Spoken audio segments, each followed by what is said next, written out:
presentation of Fox Sports. We are sports. We are Sun. The Rays' 8-game road trip finished on a winning note, taking 2 straight versus their rivals from South Florida. Tonight, the Citrus Series shifts to the friendly confines of Tropicana Field, where a pair of lefties will take the hill as Blake Snell faces Adam Conley.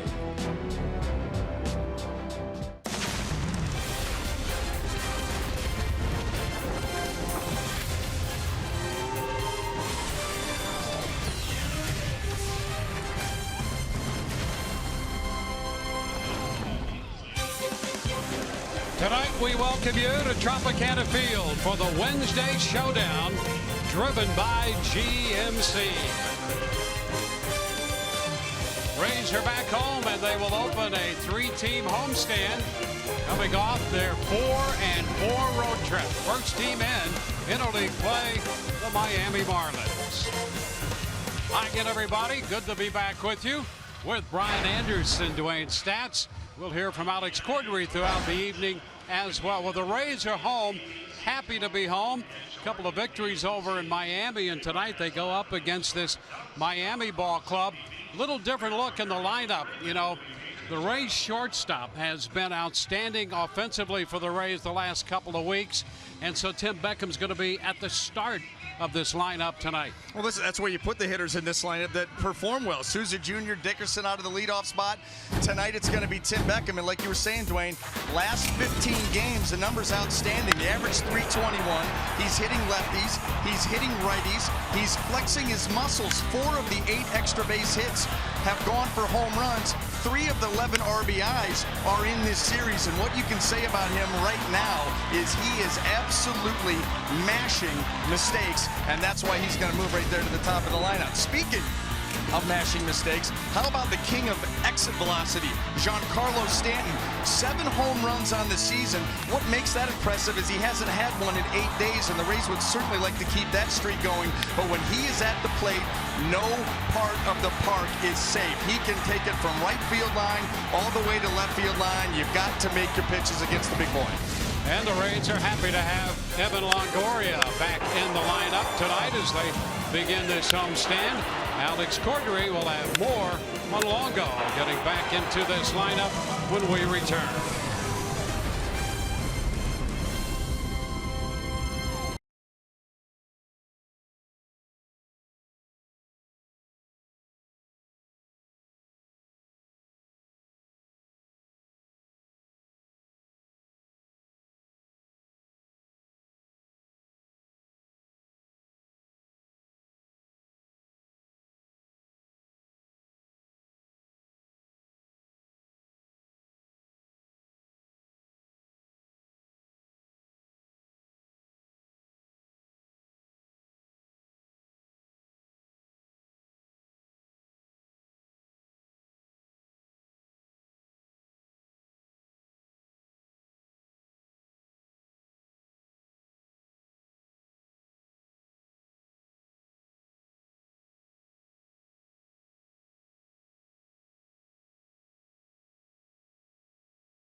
have Evan Longoria returning to the lineup tonight. They kept him off his feet in the 2 games over in Miami. And for more on that, let's go down to Alex. Well, Dwayne, he might not be ready to return to the field, but Evan Longoria returns to the lineup tonight. He's the DH, and he'll hit third. He's missed the last 2 games because of plantar fasciitis. He said his left foot has been very sore, but he's managing it, and he's ready to go tonight. You know, I don't know that it's ever going to be fully behind me, but you know, it definitely takes the brunt of it running out on the field, especially here. You know, the turf and the field out there is not the softest surface. So I'm just trying to put it as far behind me as I can. And hopefully the 3rd day off his foot will help. Kevin Cash says Longoria's been chomping at the bit to get back out there. The Rays are 9-4 at home this season. They'll look to keep the good times rolling at the Trop tonight as the Citrus Series continues. We return right here on Fox Sports Sun.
Rays happy to be home, where this homestand will not only entertain Miami, but Toronto and Kansas City as well. The Marlins on the road. They'll play 2 here and then move into New York to take on the Mets. And tonight for the Rays, Blake Snell goes to the hill, making his 6th start of the year. Take a look at the starting lineup presented by your Southern Ford dealers. For the Marlins, JT Realmuto is going to lead it off. He'll do the catching. Martin Prado hits second and plays third. Christian Yelich in center field. Giancarlo Stanton, the DH, in the cleanup spot in front of Marcell Ozuna in left. Justin Bour is at first. Miguel Rojas gets the start at second base. Danny Echeverria is the shortstop, and Ichiro Suzuki will be in right field, and he will hit ninth. And Dwayne, for Blake Snell, he's making his 6th start of the season, looking for the first win. And tonight the number is greater than 5. His last 3 starts, he has gone 5 innings in each of them. And for Blake Snell tonight, he would like to get deeper into this game, take some of the pressure off of that bullpen. It has thrown the ball very well as of late, but Blake Snell looking for a deep outing here. Let's take a look at the defense and see how it's going to line up behind him here tonight. Brought to you by Gold and Diamond Source. And in the outfield left to right, we have Peter Borges, Kevin Kiermaier, and Steven Souza Jr. Across that infield, third to first, Daniel Robertson, Tim Beckham, Brad Miller, and Ricky Weeks Jr. with Jesus Sucre behind the plate. Down at third base again tonight, Daniel Robertson. And one thing he has done, he has fulfilled the promise and the prognostication of Kevin Cash, who kept him on this club out of spring training because he was so impressed with his defensive work. And he's down at third base tonight in place of Evan Longoria. And we've seen him all over the infield. Yep. And he shows no fear, makes plays when he's called upon. There's no question about it. Filling some pretty big shoes here again tonight.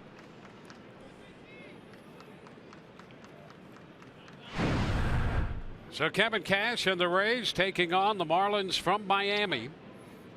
And here's Realmuto to lead it off against Blake Snell. First pitch from the big lefty is in there, a mid-90s fastball. And that continues to be the key for Snell, command of the fastball. Absolutely. Up and down. That's what you're looking for from Blake Snell. And when he is able to put that ball in the zone when he wants to, he can be utterly dominant. One pop down the right side. Weeks Jr. down near the bullpen. Not an easy play, and he will not be able to glove this one. Trying to chart that one all the way down just short of the bullpen bench. You know, it's an odd angle. Odd angle for a first baseman. A long run for Brad Miller and a long run for Souza Jr. And was able to get there, but you're looking over your shoulder, back over your shoulder. The roof here can be tough. You know, anything in play popped up in foul territory, you want to catch. Now that's a difficult angle, a difficult attempt right there. So there is a degree of difficulty, but especially if you're out there on the mound. It goes up high enough. Yeah, you'd love somebody to catch it. Yeah, and you know, when you get that type of angle where you're running out down towards the Rays bullpen, looking over your shoulder and trying to, you know, almost wind your way back, you almost get a little disoriented.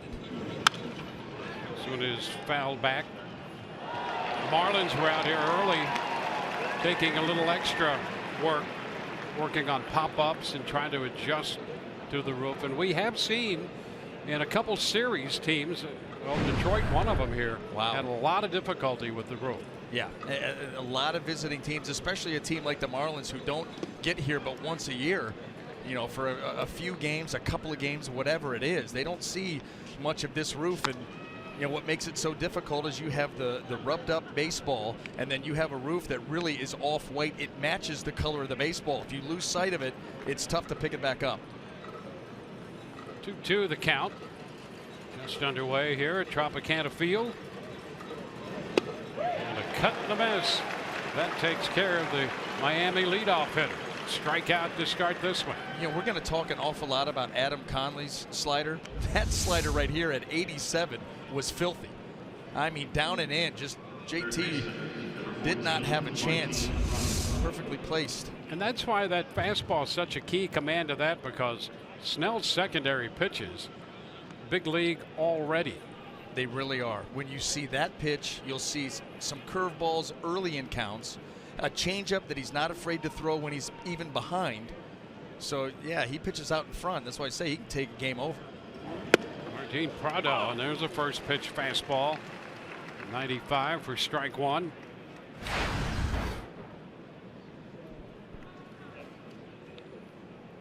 Prado at 277 on the year.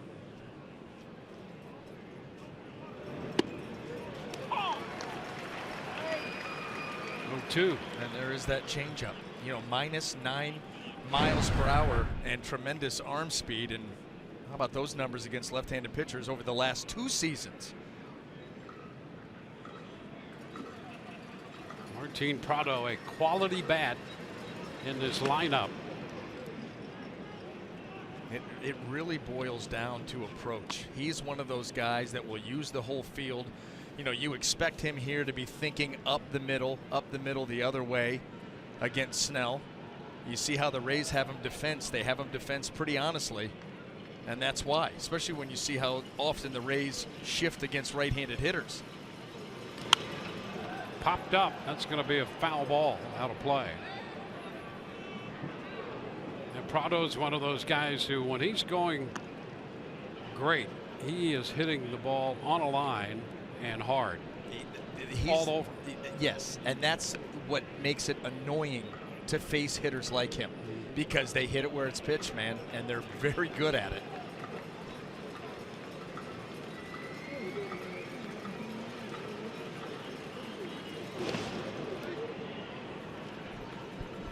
Two count. Breaking down and in. Christian Yelich on deck. Quality young hitter.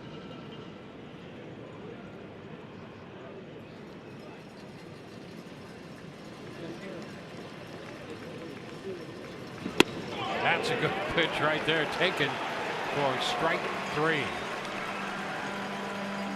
Well, even count changeup. You know, you're thinking, well, you just saw the slider he put away Real Muto with.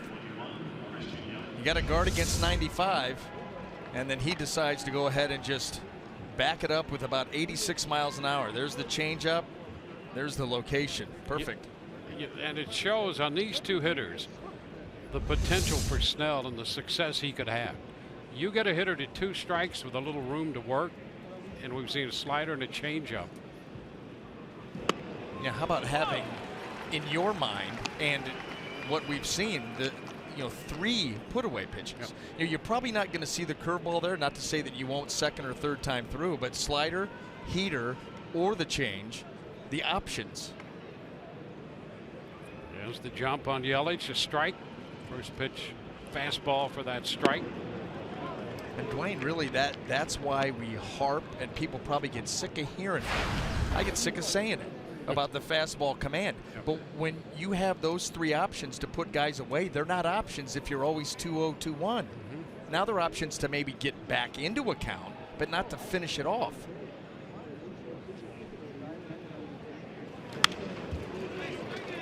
Well, he's out here in the mid-90s early. Came right out firing at 95. That last pitch fouled by Yelich at 95.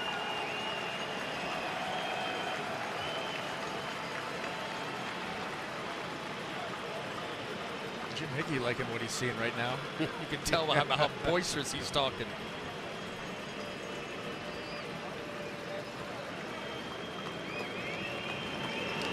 Ground ball chopped toward the middle. Backhanded stop. Miller gets a throwaway, but it's not going to be in time. A sliding stop, as it turned out, by Miller, and what an attempt that was, not only to come up with the ball, but to get the throwaway. You know, this play doesn't get made, at least for an out, but this is pretty. Right on the money with the throw. Great effort by Brad Miller. A 2-out infield hit. Yelich aboard, and that gets the designated hitter, Giancarlo Stanton, to the plate. And the first pitch, high fastball, 1-0.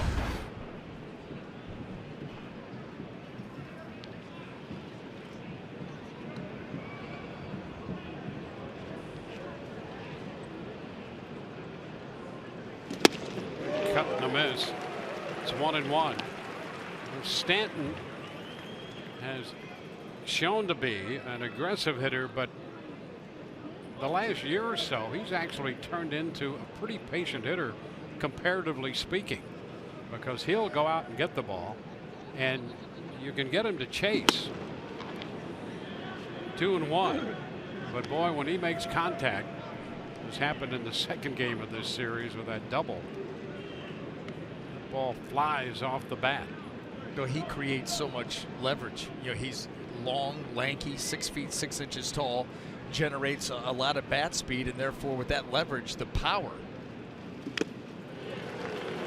You can see the leverage in that swing right there. Right.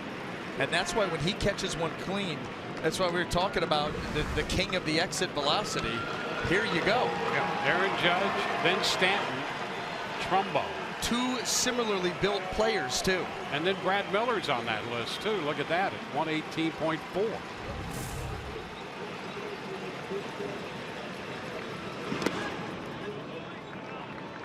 Full count.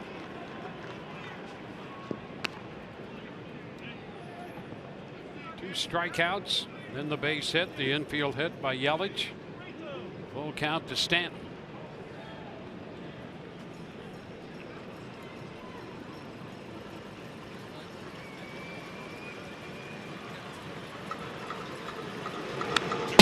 Foul ball back on a fastball.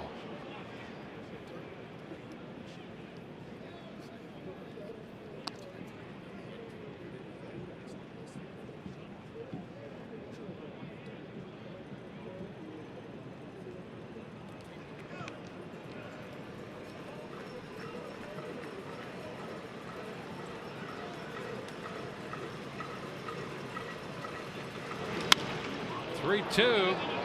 Had him a little bit off stride on the off speed. Pops him up, and Beckham takes care of that.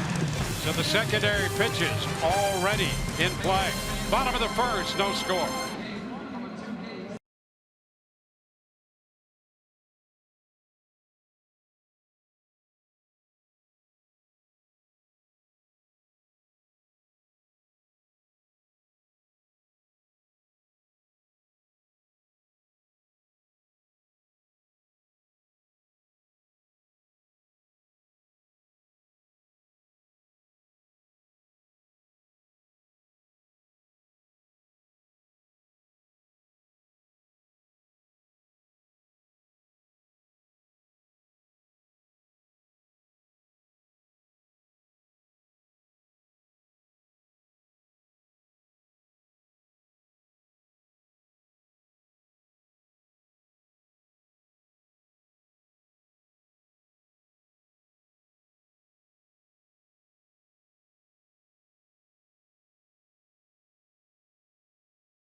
This two-game set against the Marlins. Lineup for Tampa Bay, presented by your Southern Ford dealers. Tim Beckham leads it off at short, then Kevin Kiermaier. The DH tonight is Evan Longoria. Steven Souza Jr. hits cleanup in front of the second baseman Brad Miller. Ricky Weeks Jr. hits sixth. Daniel Robertson at third, seventh. Jesus Sucre eighth. Peter Borges, the left fielder, will bat ninth. Well, taking the mound tonight for the Miami Marlins, left-hander Adam Conley, and the name of the game for him here, rebound. Coming off of a rough start against the Pittsburgh Pirates, 1 2/3 innings, gave up 9 earned runs in that start, and so he'll be looking to bounce back against the Rays. Well, Tim Beckham, who has had a great 2-week run here, leads off, takes that pitch low. Ball, no strikes.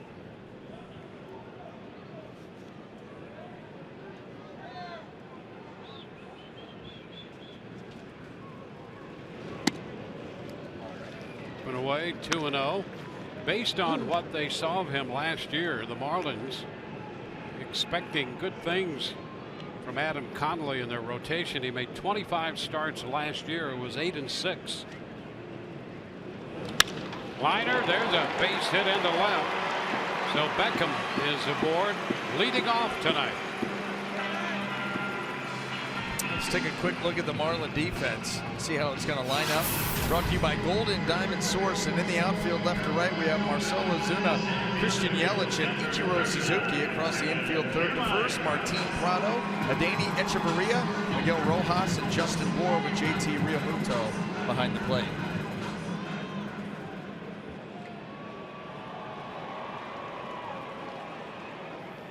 Kevin Kiermaier. It's a foul ball outside of first. Kiermaier trying to get it going. And perhaps coming back home is a good place. His overall season average at 200. Kevin hitting .326 here at Tropicana Field. You can see the Marlins already shifting over on Kiermaier. A lot of great jerseys in that shot. Little popper foul back of third. 0-2.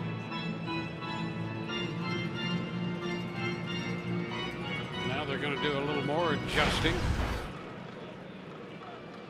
You put Echeverria back at the shortstop position. You're not worried about the bunt anymore, which is why Prado is gone from short third. And a hot shot glove by Echeverria out at second and safe at first. That ball sharply hit.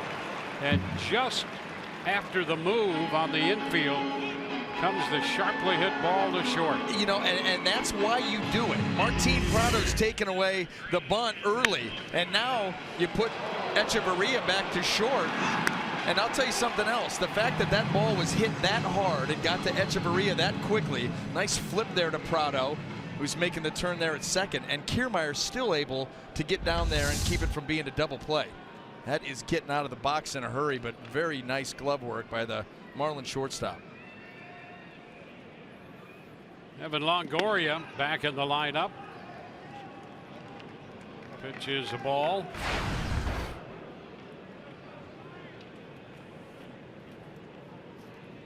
Evan comes into this game hitting .208. Out of play, 1-1.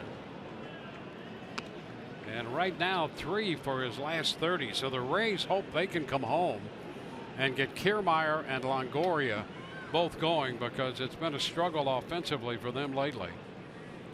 Kevin 0 for 19, 1 for his last 38. There's a ball that bounces away. That's going to send Kiermaier up to second base, put him in scoring position as the count goes to 2-1 on Longoria. Oh, it's one of those sliders that got away. See that pitch just down and in. Realmuto cannot get in front, keep it in front. Probably wouldn't have mattered anyway. Ball in the dirt, Kiermaier was going to be headed down there. But yeah, Dwayne, it's just a matter of time before you get Kiermaier and Longoria going. And once you do, then you start to see that offense start to hum again.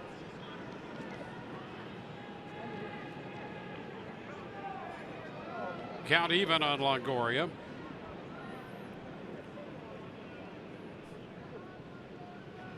So the Rays presented with the first scoring opportunity of the evening. And Evan takes ball 3. Here's the fastball at 92. And that's about the range for Conley. We saw some fastballs in the upper 80s early in the inning. That last one at 92. Well, you can see by the delivery, creating some deception. Lanky, lefty, a lot of arm movement, legs. I mean, everything's coming at you. Get a good shot of it here. Pitch is popped up on the right side. Rojas a few steps into the outfield from second base. 2 gone. Kiermaier still at second. I think that those are the types of at-bats that drive Evan crazy. Because when he goes back, and if he does look at the video and sees a fastball that's right out over the plate, and he knows that's the pitch that I usually give the Rays a 2-0 lead with right now. Hits it very, very hard, and right now just missing him. And now we'll see if Steven Souza Jr. can pick him up. Souza hitting .311. Over .320 against lefties. Turn and a move back to second. Kiermaier back in there.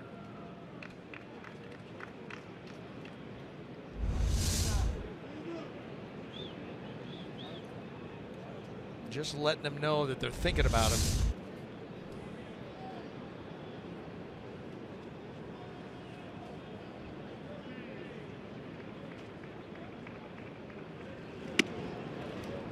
Pitch away. I don't know.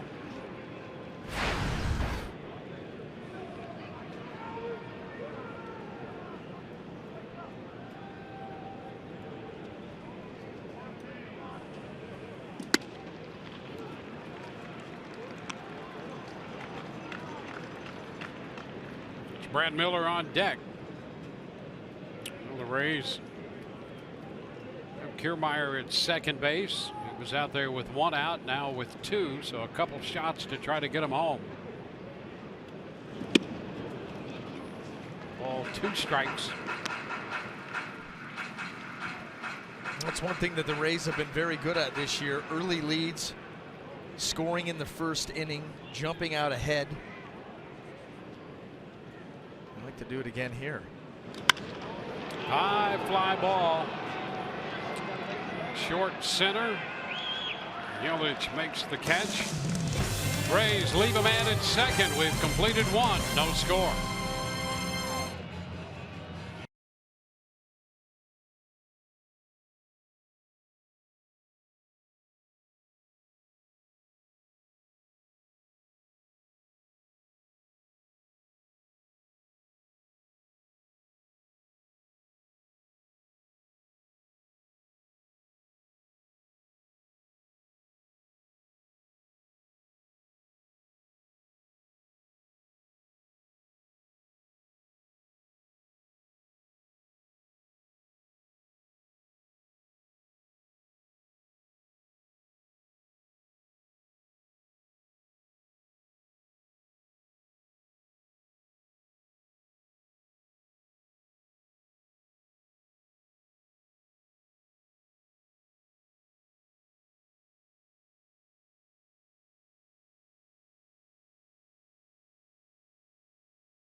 And the Marlins. Rays have a number of options for groups of 20 or more, from exclusive party areas to suites to general seating.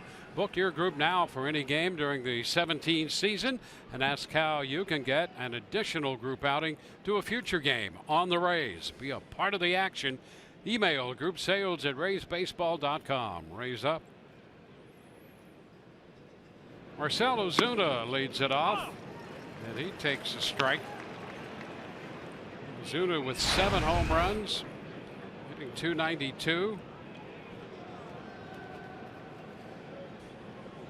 Number 7 came Monday in the first game of the 2-game set in Miami. Our Toyota inside look, and that's something he's done before against the Rays. When you look at the 19 career games against the Rays, he has at least 1 hit in all 19 games. He's done some damage. Ouch. Ouch. I mean, for whatever reason, seeing these Tampa Bay uniforms brings out the best in Ozuna. Here's the home run he hit. Came off Jay Odorizzi. That's a curveball down and in. The way that he pulled his hands through. And by the way, great effort, but you got beat out for the ball. Got it a little late, Wayne. 2-2.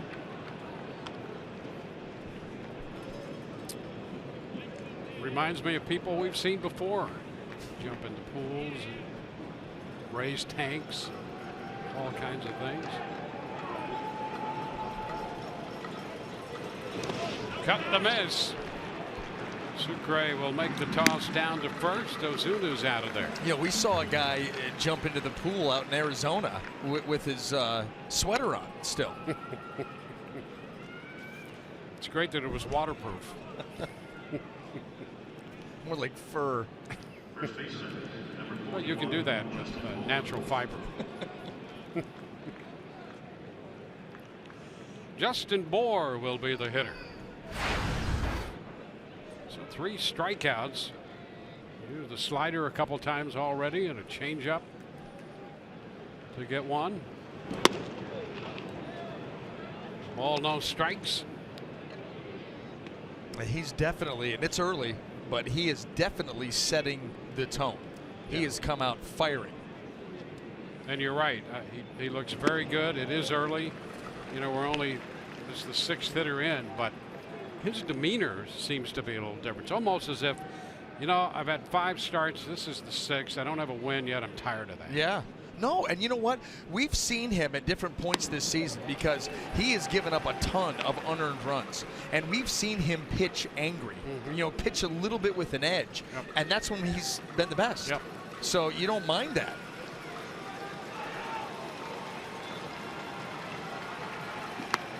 Swing and a miss. That time the fastball bore out number 2. Yeah, you pitch with a little edge like that. That can be a good thing. Yeah, he's pitching with the look of someone who's either been challenged or is challenging themselves. And he is just pumping that fastball consistently at 95, and the secondary offerings have been just as good. And how about the breakout strikes and balls? So there's times we see 50-50. Yep. Well, we've seen an outing or two when it's total. This one is shot foul by Rojas out of play. He'd throw fewer strikes than non-strikes. Yeah. Yeah.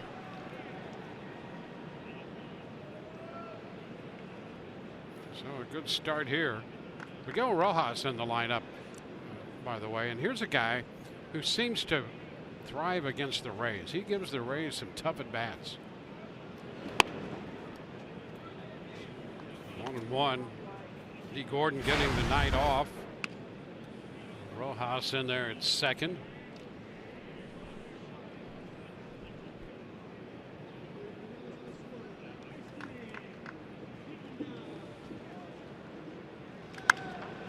The popper right side. Weeks still fair, just inside the line, handles that. 3 up, 3 down, including 4 strikeouts for the 24-year-old left-hander Blake Snell. So far, so good for the tall lefty. Bottom of the 2nd coming.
against the left-hander Adam Conley.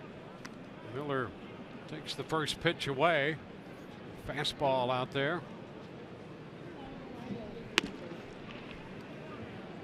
2-0. Miller, Weeks, and then Robertson due up.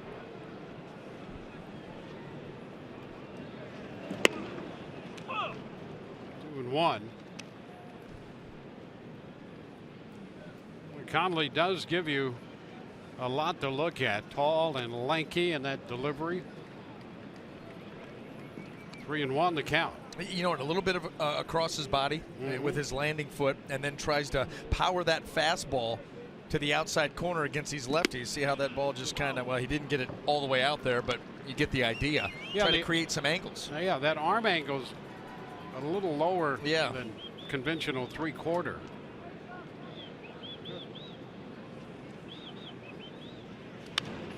Well, it boils down to this. We talk about this every now and then about the stuff in the game right now, the overpowering fastballs. And if you're not going to have an overpowering fastball and you're going to survive in this game, it comes down to deception and command, or deception or command. You better be spot on and be able to dot the ball all around the zone or create some deception. You're just not going to survive. The ball lifted toward left center, not too deep. Yelich in a hurry. Now Ozuna, and it's off Ozuna's glove. It deflects into center, and the throw back into second. It's not going to be in time. And you wonder if there was a little miscommunication out there between Yelich and Ozuna. I think without question. You know, Dwayne, from our vantage point here, the ball off the bat, this is a great shot of it. You knew it was trouble. Both of them converging. It's right in the middle of them, and no one takes complete control.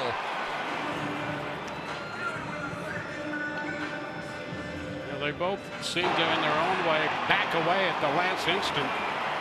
And Miller takes advantage, winds in to second base. It'll be an error charged to Ozuna. And that may be another savvy Rays fan out there calling for the ball and messing with the outfielders. Here's a base hit past third off the bat of Ricky Weeks Jr. Miller's on his way to the plate. He's going to score on a double by Ricky Weeks Jr. Weeks not waiting around. Not waiting around, and neither is security for the guy down in the Duckies Lounge who's going to have an early ending to his night.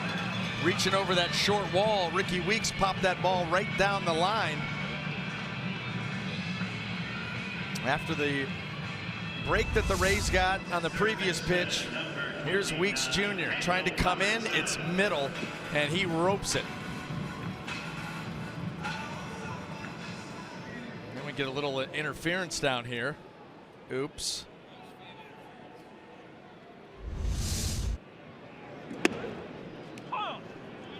Robertson taking a strike. So Weeks winds up with a double.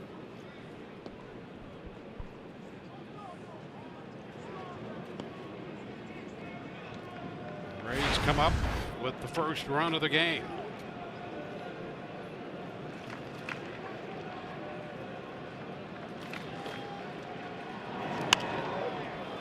Got to play the other way off the bat of Daniel Robertson. Robertson with a chance here in a handful of games to swing the bat with some regularity. And a couple of hits, or a couple of walks and a hit in last night's game, went 1 for 3. Got a hit and a walk in the first game of the series over in Miami.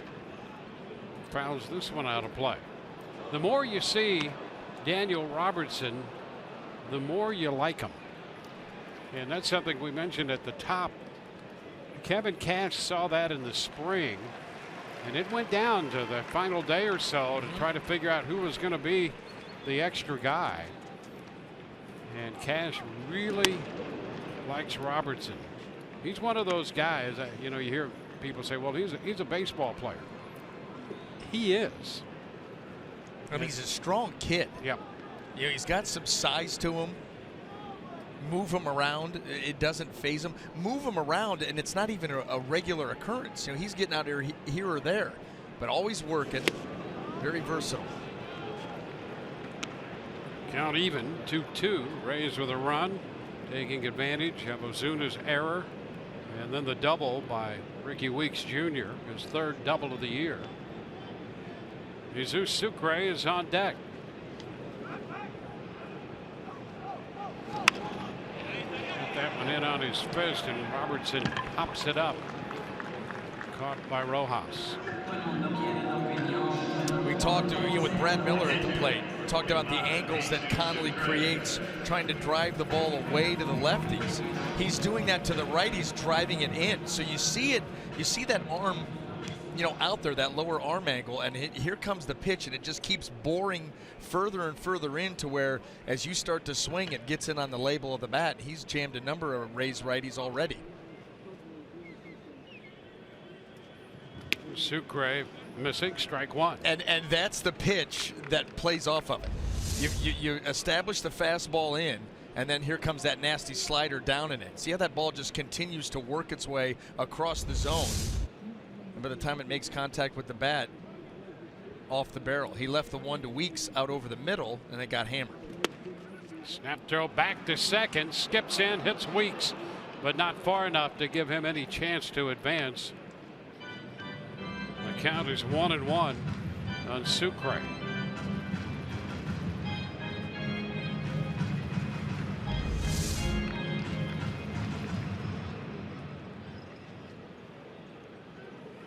Yeah, a little bit like Chris Sale. Think about it. A little bit. And you could see with that breaking ball right there, too, it knuckle. It's like a knuckle slider. I don't know if I've ever seen one of those. Just off the plate. 2-1 count. The bottom of inning 2.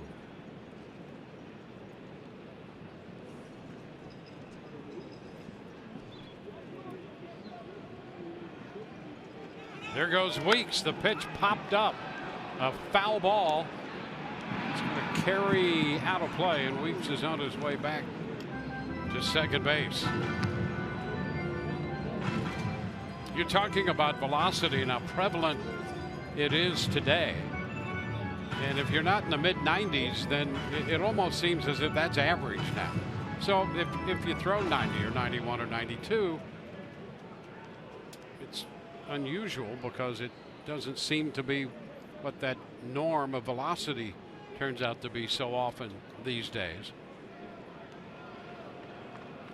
Conley showing a variety of things out here. He was a guy drafted twice. He was drafted out of high school, Olympia High School in Washington, drafted by the Twins, and decided to go to college instead. He said, well, why didn't you sign then? And he says, look, I was about 175 pounds and threw 86.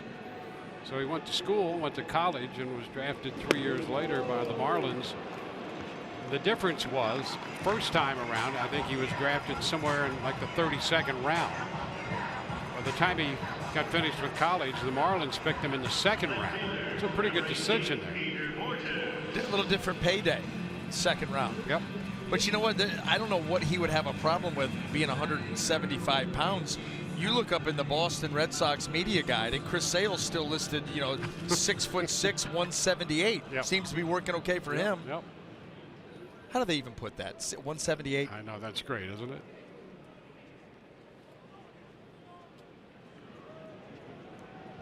There's Peter Borges now, 2 men on. Rays with an opportunity. See what the bottom of the order can do. Borges takes a strike on the outside part of the plate.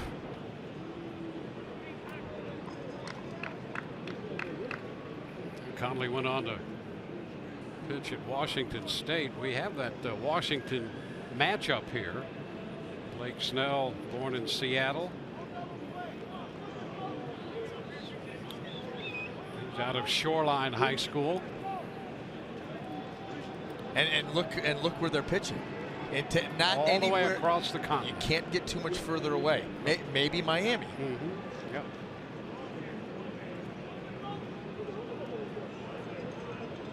One strike count on Borges.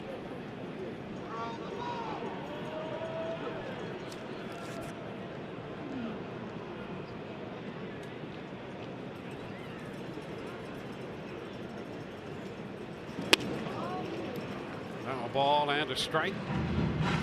See what he's done after Ricky Weeks Jr. He let that one leak back out over the plate, and he hammered it down the line. Now a lot of those fastballs in are missing way in and off the plate. Trying to be so fine, and just has yanked a number of these.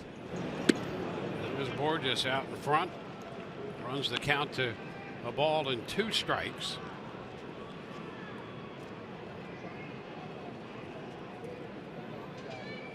Top of the order, Tim Beckham is on deck. 1 out with 2 men on.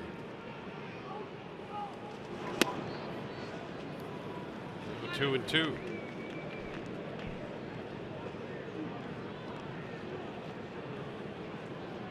Conley just 26 years old.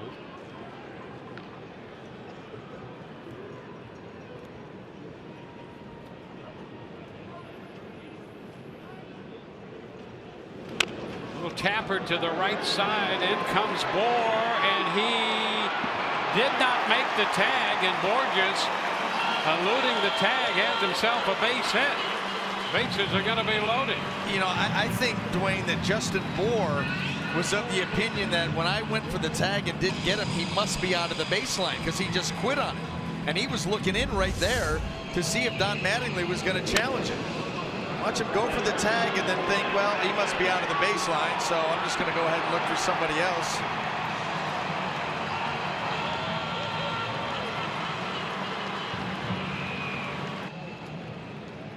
Borges elusive. An evasive move by Borges to load the bases and get the top of the order, Tim Beckham, up there.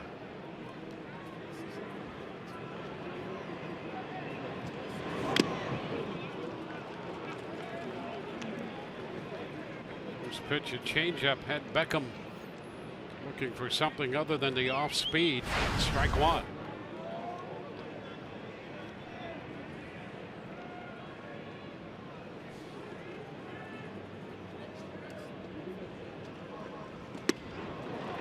Doubles up on it.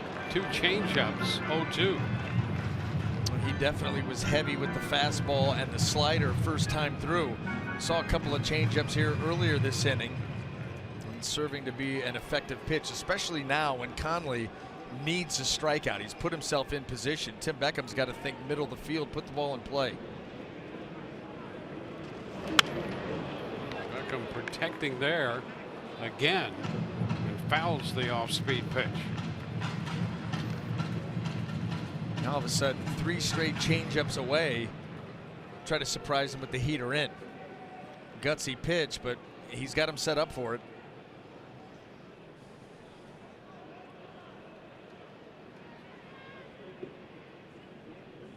They can't decide. So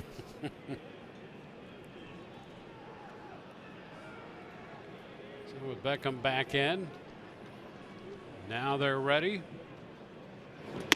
And he comes in there off the plate. You're going to miss. Yeah. That's the place to miss. Yeah, and you know, again, he had him set up for that. 3 changeups away. You get him looking out there. You've seen nothing but soft stuff, and you could surprise him in. The problem is, since the hit by Ricky Weeks Jr., he's not been able to locate the fastball inside.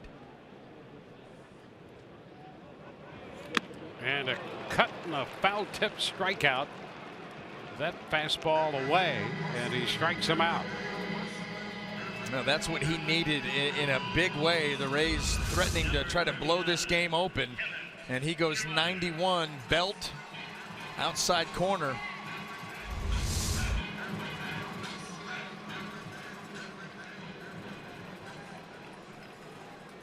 Well, the Rays have a run as a result of the opening error. Bases loaded, now 2 outs. And it's Kevin Kiermaier trying to snap out of his slump. Pitch is a strike. Kevin reached on a fielder's choice his first time. So he's got an 0 for 19 going right now.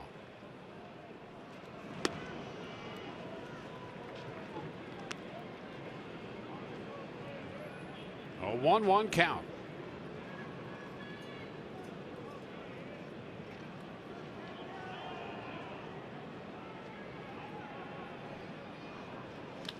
And a base hit into right center field. Weak scores. Sucre heads to the plate. Over to third goes Borges. Kiermaier does break that hitless streak and picks up 2 runs batted in the process. It's 3-0 Tampa Bay.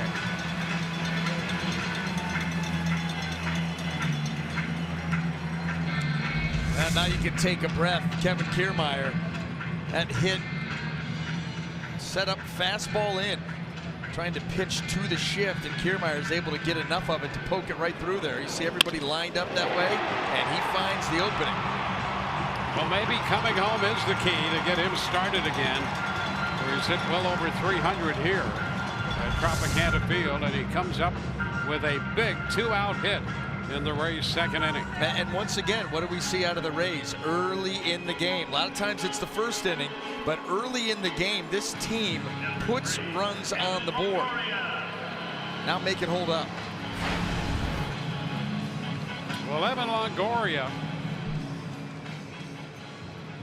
will be up here. In on the corners, Borges at third. Kiermaier at first. And chops it down to third. Prado up with it. Throws across to first. Rays are finished, but they pick up 3 and lead 3-0.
Rays baseball on Fox Sports Sun, brought to you by your local Ford dealer. By GMC, we are professional grade. By Jeep, get great deals at the Jeep Spring Clearance event. And by your local Toyota dealers. Let's go places.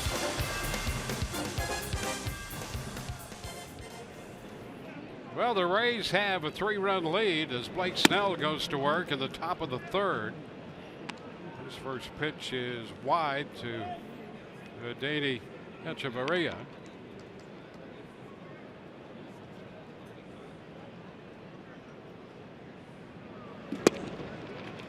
That's a strike. It's 1-1.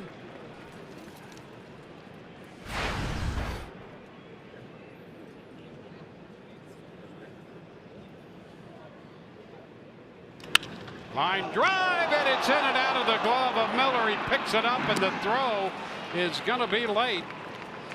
Boy, he almost made a great catch there, but he could not keep it in that glove.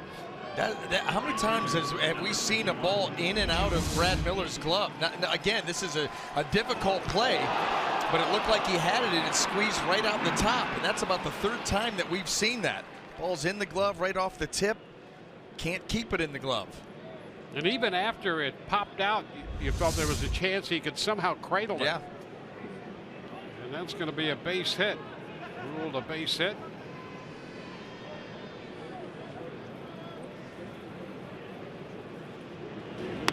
Ichiro Suzuki. You might need to tighten the strings along the top edge of that glove. Yeah, put a little stickum in the pocket of that glove.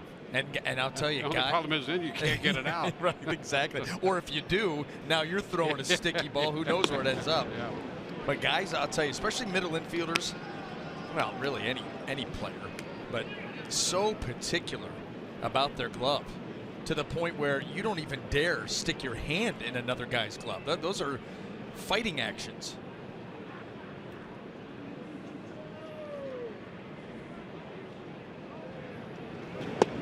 Ichiro takes it down. 3-0. So Snell trying to pitch around what he thought he might get an out of that line drive, but Echeverria is aboard with a base hit.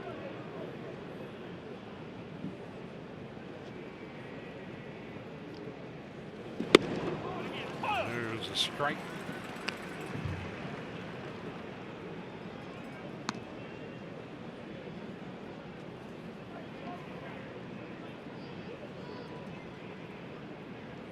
Top of the order, Realmuto is on deck.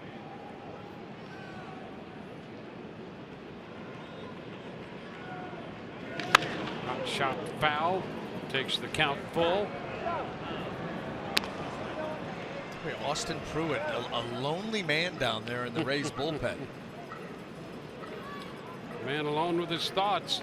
He's got some pretty good thoughts lately. Boy, what a positive he's been in that bullpen for the Rays. Yeah, what a turnaround for the rookie.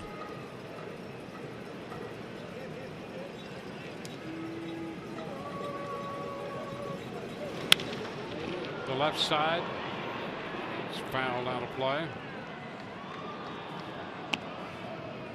Ichiro, 43 years old. Says he wants to play till he's 50. Why not? Hey, listen. You're absolutely right. There's plenty of time to be retired. If you still feel like you can do it and still have that desire, keeps his body in good shape, more of a part-time guy now, but still dangerous. 3,034 hits with the Mariners and the Yankees, the Marlins. And if you put those together with the hits he carried over here from Japan, 4,311 hits. Ichiro. Imagine if you started adding in the high school hits and any kind of college hits. Yep. T-ball. I mean, we're talking over 5 Gs worth of hits.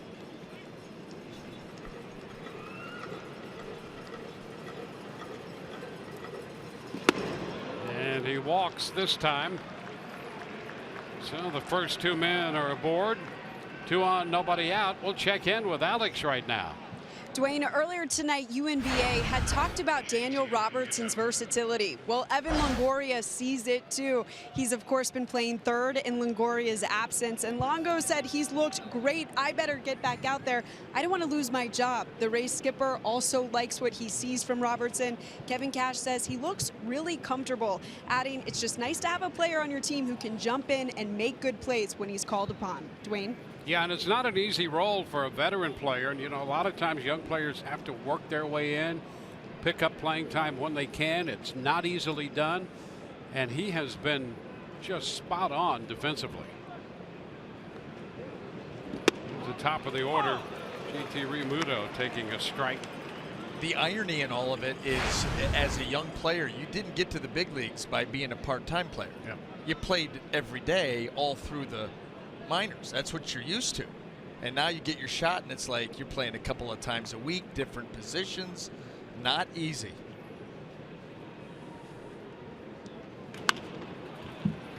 As soon as foul out of play.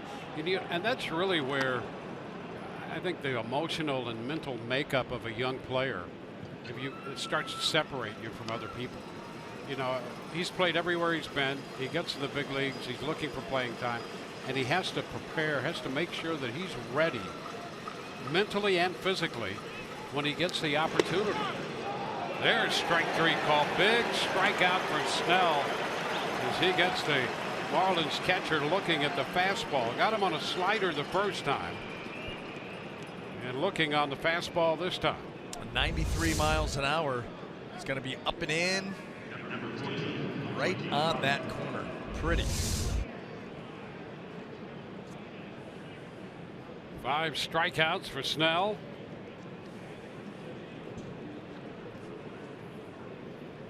Now he faces a tough veteran hitter in Martin Prado.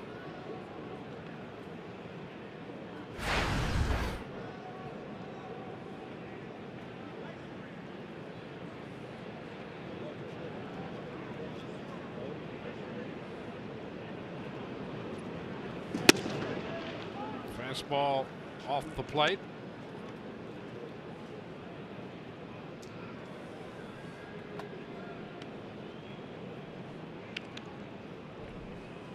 Snell had a 23 pitch first inning. Came back and pretty much cut that in half as close as he could, being an odd number. 12 pitches in the second. Pitching around the base hit and the walk here. 2 on, 1 out.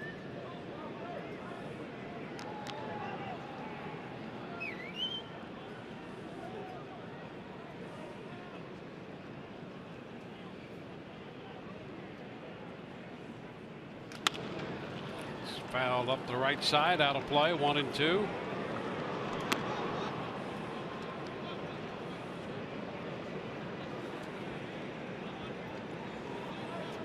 Christian Yelich, another good bat on deck.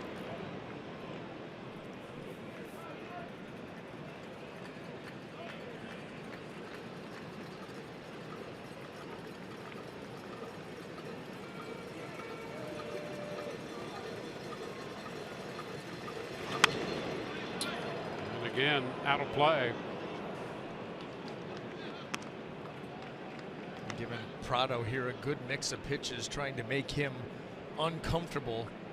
Tough start to this inning with the base hit and then the walk to Suzuki after an extended at bat. You're coming to the top of the order for the second time.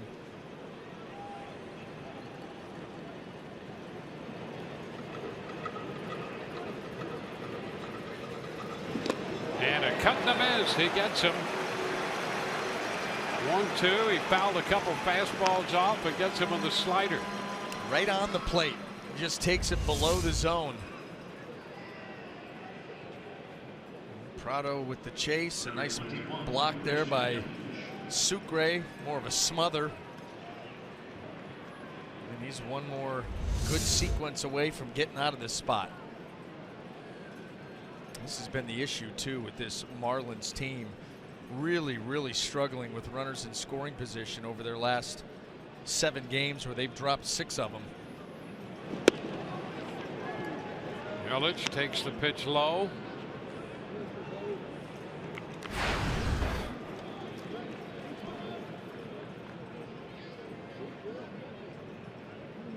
Yelich hit .298 last year. Just missed driving in 100 runs at 98 runs batted in. Here's a ball that gets by Sucre, and he couldn't locate it immediately, looking around for it. And it rolled in behind him and the plate umpire, Lance Barrett. Yeah, 5-hole action here on Sucre. He gets around and it off the glove trickles into the net. They score that, a wild pitch, minutes 2nd and 3rd now. A 2-0 count on Yelich. So now an even more dire situation as Snell tries to get his way out of it.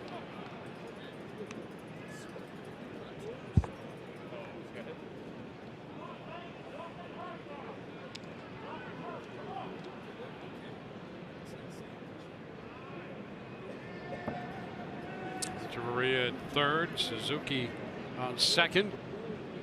The count's going to go 3-1 on Yelich. Stanton is on deck. See, I was going to tell you, don't do it. Don't go there. And that's if you're Blake Snell, you can't think about that either. You've got to make pitches here, but you certainly don't want to see the bases loaded and Stanton coming to the plate. A start of a move down the line and a step back there by Snell. Don't see that very often.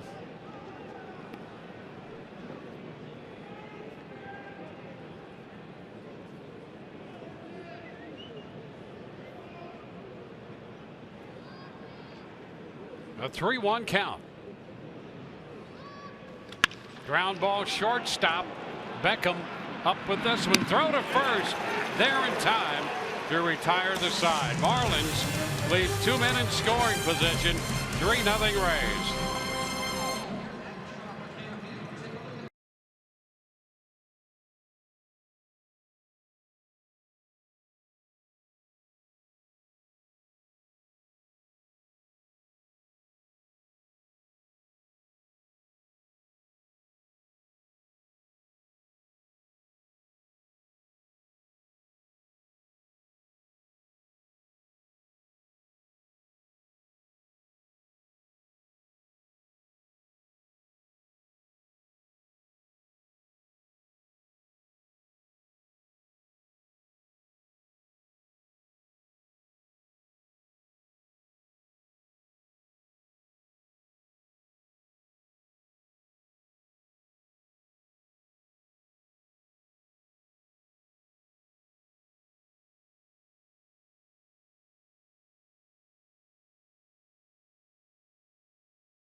Then in last night's game, going behind him.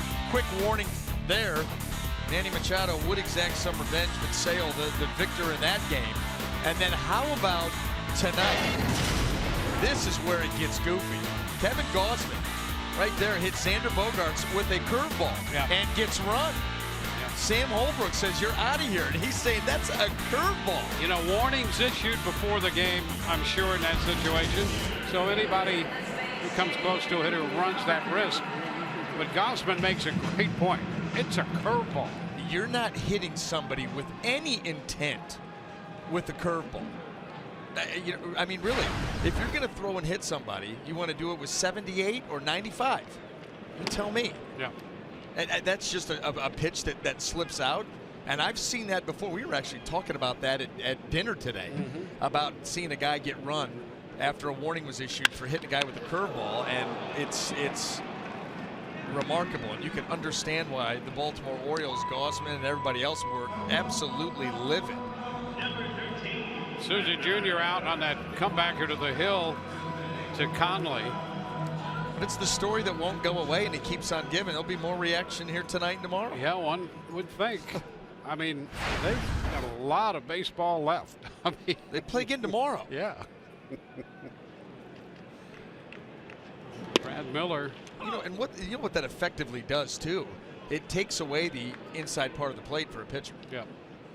You're almost hesitant to throw in there, because if it's too close, here it comes, you're gone, everybody's gone, especially when you see a guy get thrown up for a curveball. Well, it's a double-edged sword for your pitching staff. Number one, you're going to start losing people as they get ejected, and then you're going to have to improvise to come up with who's going to pitch in games to cover those innings, and so you lose both ways. You lose a pitcher, and then if you get into suspensions, you may lose somebody there. All of that stuff comes out of there, and it just runs the risk of messing up your pitching staff for a while. If the game in which Manny Machado spiked Dustin Pedroia, he gets drilled later that game or first thing the next day, know where you're going. It's over. Yeah, it's done. It's done. You let it drag on the rest of the series, then you go up behind his head the last day late in the game with a big lead, and look what's happened. We just can't stop talking about it, and it's just incident after incident after incident. So now the Orioles lose Gausman when he's not throwing at a guy. You got to cover those innings. Oh, yeah. So there you are. Burn your pen. Yeah. you know, going to get suspended since you got thrown out. I'm hearing that Chris Sale's likely to be suspended for throwing behind. He didn't seem real concerned. Weeks takes it upstairs, 1-0. Well, he has the calmness that every left-hander has. Hey, listen. No. Way too high strung. I wish I could be that calm. Yeah, so we'll keep an eye on that Baltimore-Boston situation. Keep you up to date.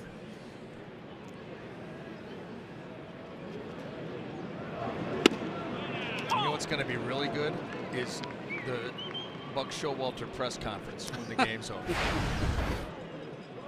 That's going to be that will be priceless. Swing and a miss. Weeks missed the fastball. A couple strikeouts on the fastball in that inning. 3 up, 3 down. Go the Rays. 4th inning coming. 3-0 Tampa Bay.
Fourth inning, AARP getting to know Giancarlo Stanton, who's going to lead it off here in the 4th inning, starting the day with 7 homers and 17 runs batted in. The 76th pick in the 07 draft by the Marlins.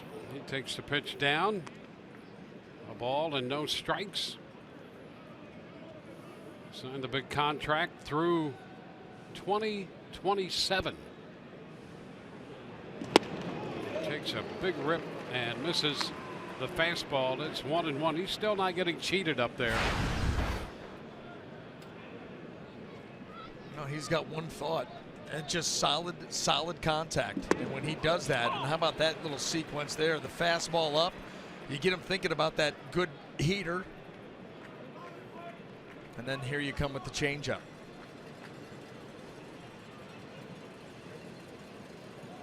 That gives Snell the advantage in the count. The 1-2 skied back into right. And Souza Jr. adjusts there at the last moment. Makes the catch. Big fly there, but it stayed in the ballpark. You know, how high he hit it, and it was headed up towards that B ring, the opposite way, which is what makes it impressive. Usually, you're hitting the B ring, that's pull power. He does it, or almost does it, going the other way. Turns out to be just a fly ball to Souza Jr. But that's the danger that he brings.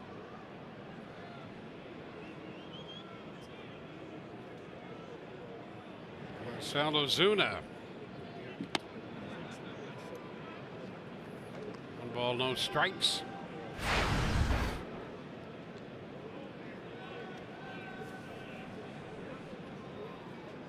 Snell working his way the lineup for the second time. There's a blast. Ozuna does it again. He turns this one around, and wow, what a shot by Ozuna. That's his 8th home run of the year. Boy, we'll have to get an estimated length of that shot. Tape measure. And you know what? I'm going to tell you, I don't care what it says. I've not seen a ball hit in this ballpark anywhere near this far. I mean, anywhere near it. It was a hanging changeup that Ozuna just destroyed. He continues to punish Ray's pitching, and he gets the Marlins on the board in the 4th inning. Take a look at this. He hit the wild card. Yeah. The 2011 wild card banner up there. Right. A, B, C, the D ring. It was over the C ring and over the D ring. And it hits the second one in right in the middle. Are you kidding me? It's an unbelievable blast by Ozuna. Yeah, I've never seen anybody come anywhere near that. Still only 1 run. I was actually going to circle that, but I thought that was a little disrespectful. If it's the NBA, it's tied. Yeah, that's right. Yeah, that's a 3-pointer anywhere except here in baseball. That's a great line. I mean, every time he plays the Rays, he's doing something impressive. He's got a hit in every game he plays against. With a swing and a miss. Moore swings over that one. It's the second out.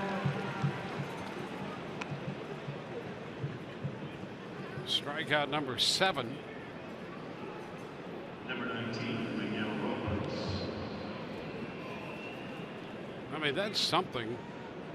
Ozuna hit the home run in Monday's game in Miami on a curveball.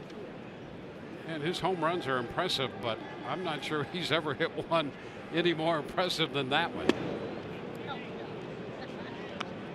we go. Rojas takes the pitch down. You know, and they'll come back, you know, 428. They'll so shortchange it, it'll be ridiculous.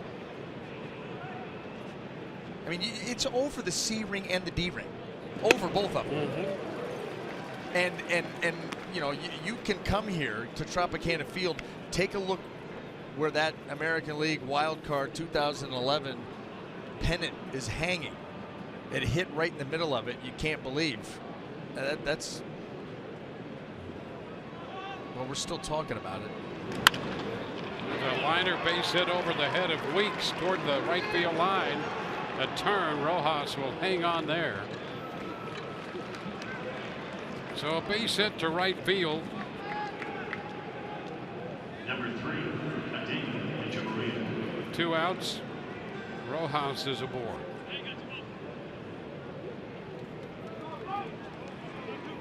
Here's Echeverria, who's single.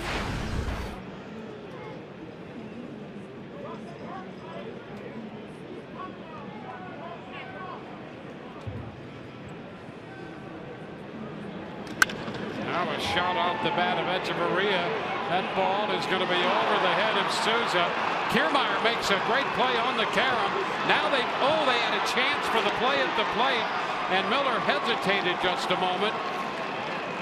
Rojas scores. Echeverria winds up at second, and now it's a 3-2 ball game. Dwayne, you're absolutely right. There was no communication to Brad Miller, and he didn't feel like there was a play to be made there. This ball driven with authority the other way. Gets over the head of Souza Jr. Now he leaves his feet. He's got no chance. But guess who's right there? Kiermaier to get it in quickly. And that little bit of hesitation by Brad Miller. If he turns and burns the throw to home plate, they've got a great chance of getting that third out. So now it's a 1-run ball game. And Ichiro's at the plate. Pitch is upstairs. Here it is, Dwayne. This is what you saw. Get it in. Got to turn and go. Nope, nope. Oh, just that little bit. He looked at third base first. You can't really blame him. His back's to the play. You know, he's trying to get the ball from Kiermaier, and in his head, he's saying, okay, well, 2 outs, running on contact, that guy's going to score, maybe trying to turn this into a triple, I'll get him at third. Can't blame him for thinking that.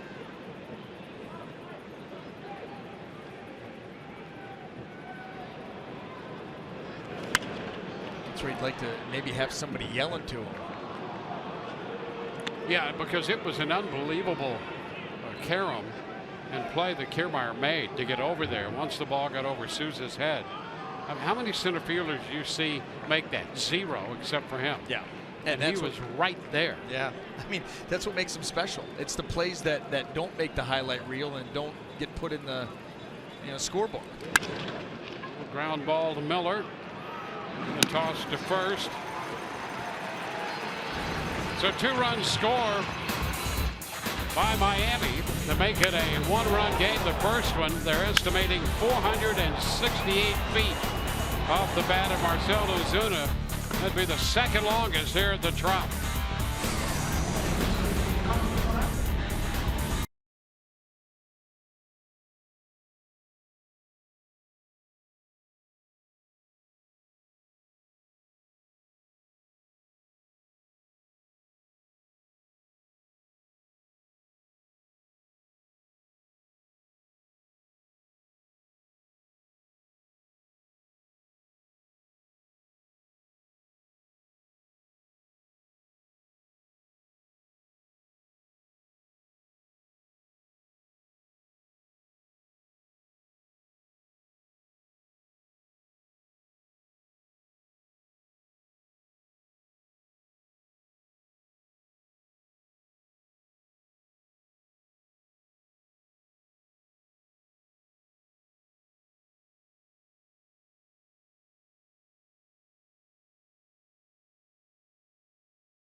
We move into the home half of the 4th inning. The Rays have a 3-2 lead.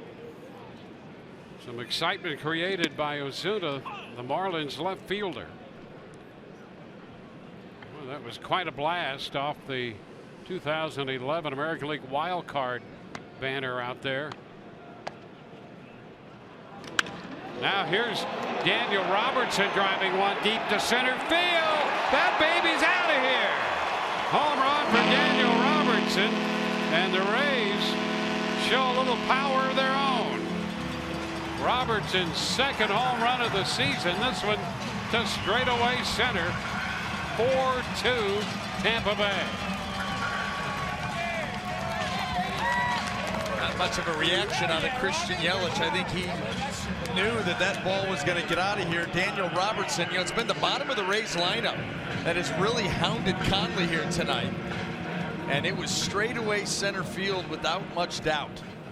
Well, we were talking earlier about Robertson being ready to play any position. There's a hot shot off the bat of Sucre. And the throw by Prado, scooped by Bohr. That's the first out. But apparently Robertson is also ready to swing the bat, because this is impressive right there. Boy, good extension. Got that elevated finish, and that ball jumps off the barrel. His first big league home run was in the Detroit series. He hit that one to left center. And this one straight away center. Peter Borges takes the pitch down.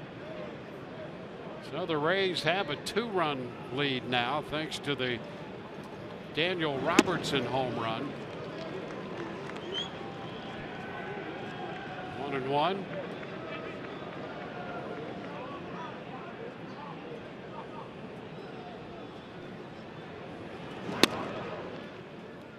It's taken low. Borges shortening on the bat.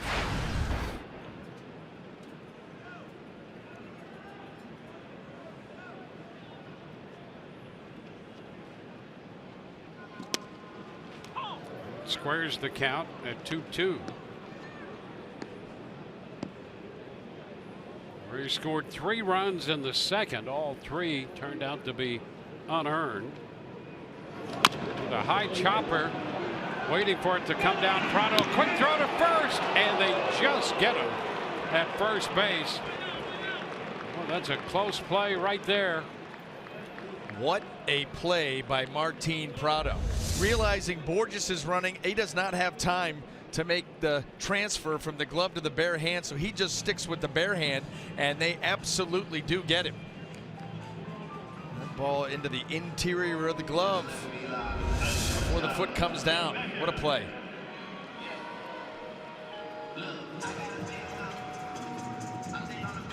So it's 2 gone, bases empty with a run home. Tim Beckham, the top of the order, is up here. That home run by the Marlins left fielder Marcell Ozuna, they're estimating at 468 feet, which would make it the second longest home run by MLB StatCast measured here since 2015. The other one is the one hit by Alex Rodriguez at 471. There are a couple, at least a couple, maybe more than that. Well, really a handful.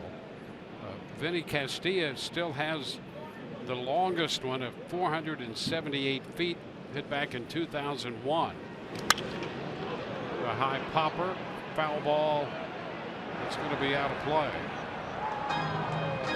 Takes the count to 2-1. Johnny Gomes hit one against the Tigers in 05 that was calculated at 474. Evan Longoria in 2010 against Baltimore at 473. And Ivan Rodriguez and Jose Canseco each at 472. Then would come A-Rod at 471. Strike 2, 2-2. So if you calculate all of those together, Troy Glaus hit one, they said went 470.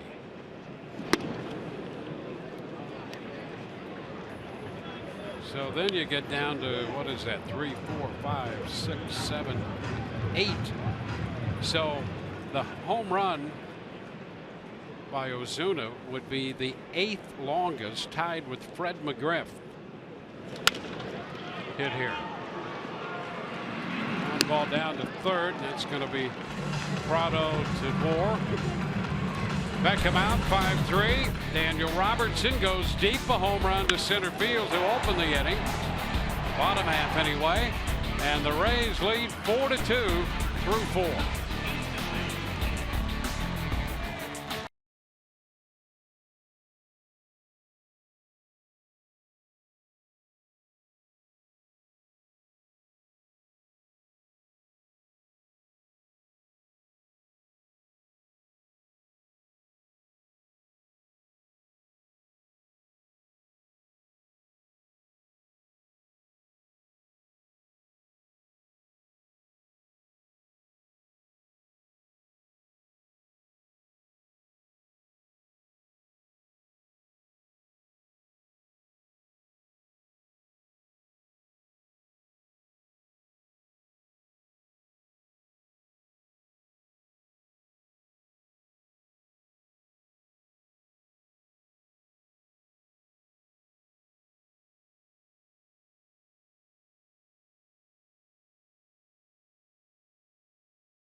Daniel Robertson hits his second career home run. Getting the start tonight at third base. Top of the order in the fifth for Miami. Pitch is too low. JT Realmuto twice has been victimized by Blake Snell, swinging, missing a slider in the first, looking at a fastball for strike three in the third. Seven strikeouts tonight for Snell.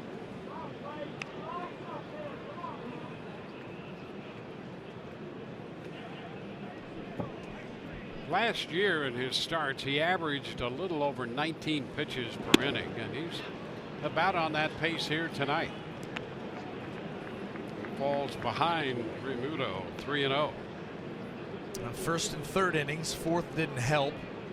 And here we go into the fifth, and that's what really prevents him from getting deep into games, which is obviously the goal, and the Rays would love to see that. Right now, the bullpen for Tampa Bay, third most innings thrown in the American League, so you'd like to take some pressure off those guys by getting deeper, but if you're running your pitch count up like that, it's just not possible. And he walks Realmuto to lead it off here as he starts his third time through the lineup. It's his second walk. Yeah, that's been an issue. Boy, you look at Jim Hickey there holding the lineup card. Kevin Cash, Jim Hickey, trying to get him through 5 and 6 innings would almost seem to be a luxury. He's walked the leadoff man in the fifth. Martin Prado. It's a fastball on the corner for a strike. Made some good pitches to Prado tonight. A couple of strikeouts on a changeup and a slider.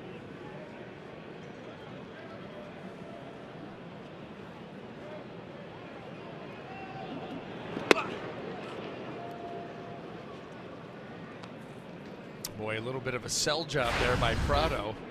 On a pitch that was pretty close. Yes, he is. And having a rough go of it against Snell so far in this game.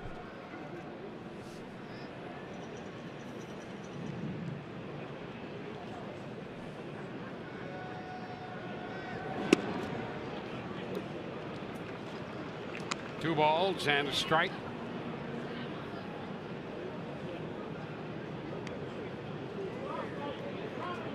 Yelich on deck.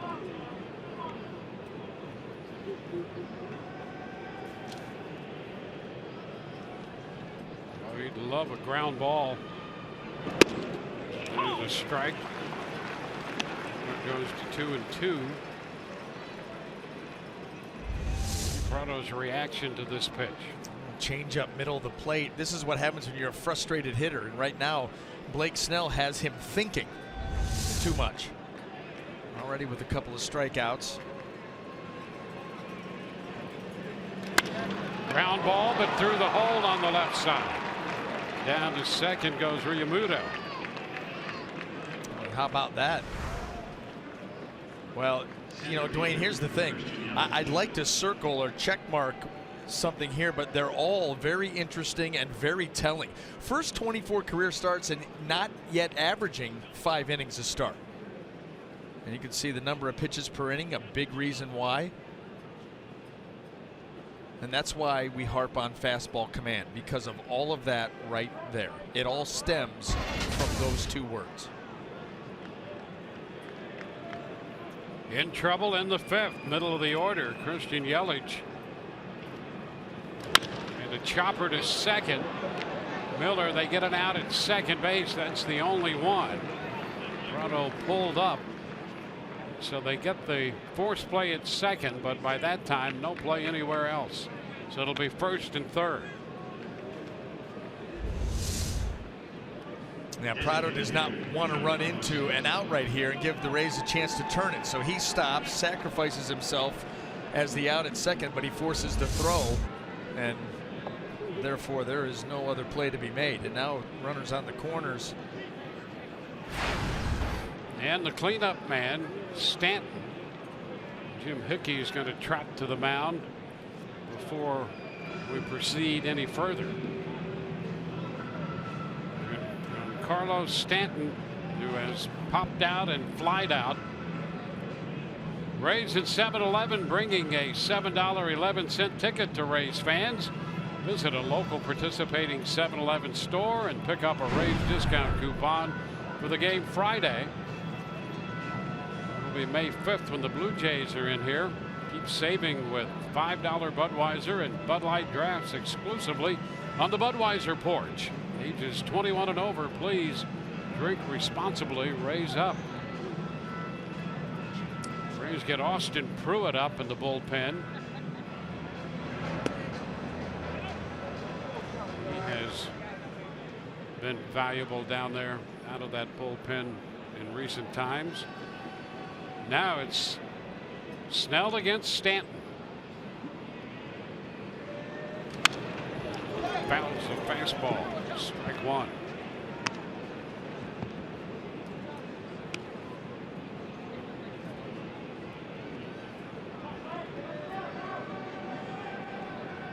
Man at third with one out, first and third.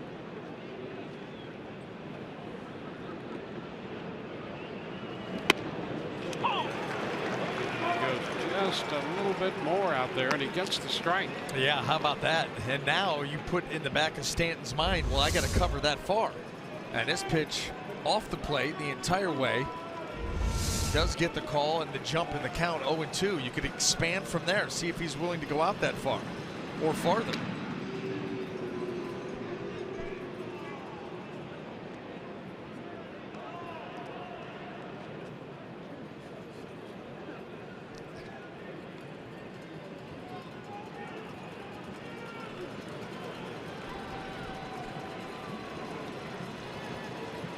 Two strikes the count. He goes way wide and up out of the zone, 1-2. Ozuna on deck. So the danger zone here in the Miami lineup.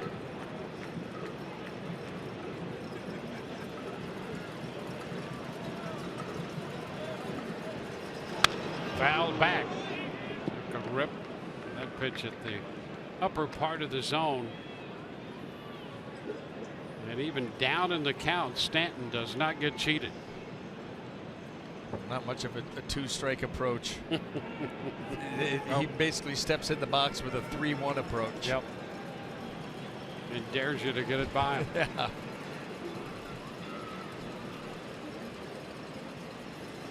And he does. He goes wide and he gets Stanton to chase. So he widened the plate even more. With the changeup. Well, you plant the seed earlier. When you get that call, all of a sudden Stan's like, well, I got a cover out there. And then this 85-mile-an-hour changeup, look at the arm side run, just takes it way off the plate. He doesn't have a chance to get to that pitch. That was all set up by strike two.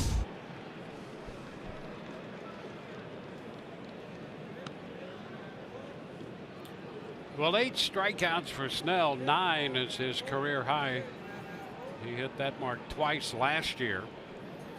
And now he faces Marcell Ozuna, who has struck out swinging and almost hit one out of Tropicana Field his last time up.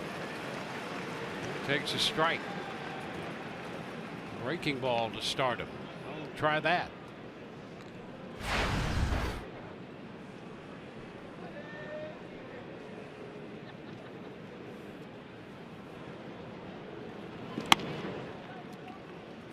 One and one.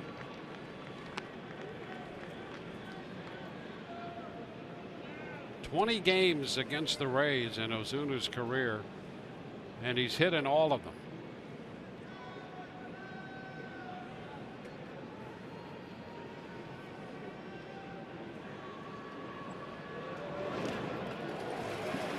One and two. Here's another look at that impressive home run in the 4th inning.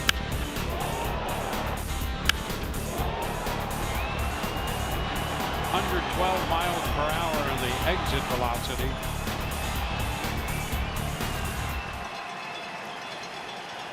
468 feet.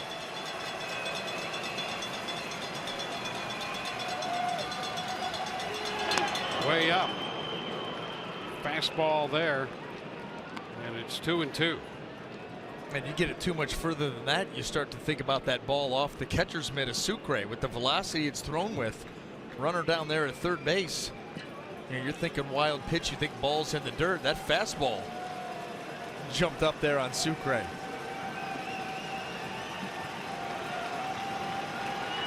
First. Runner over there is Christian Yelich. Now this team does not run a lot. 11 stolen bases on the season, but when they do run, they don't get thrown out really either. 2 caught stealings. I'm worried about Ozuna here. Here we go, 2-2. Ground ball, that's just foul. Brian Knight on the call, and boy, that was barely foul.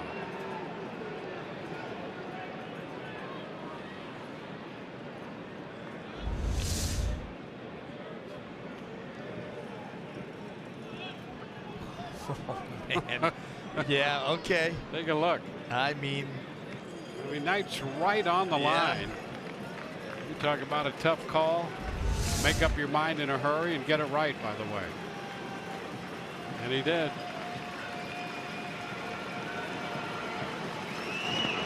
Down block by Sucre. Yeah, and you talked about how hard he hit that ball. You know what I mean? I mean, we've seen some exit velocity on ground balls get way up there. That was one of them.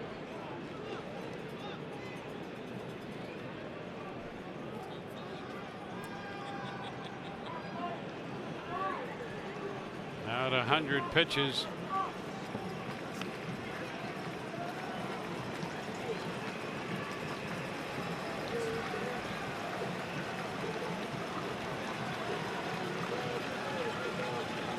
Three-two.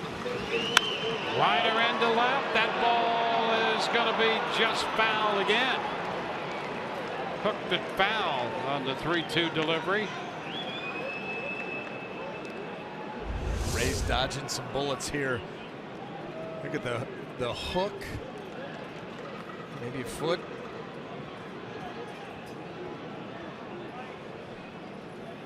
Nice grab, and it made that young man happy.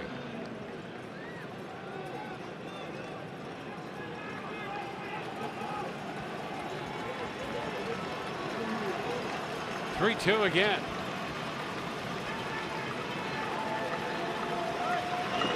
And that's outside. The bases are going to be loaded. Ozuna draws the walk.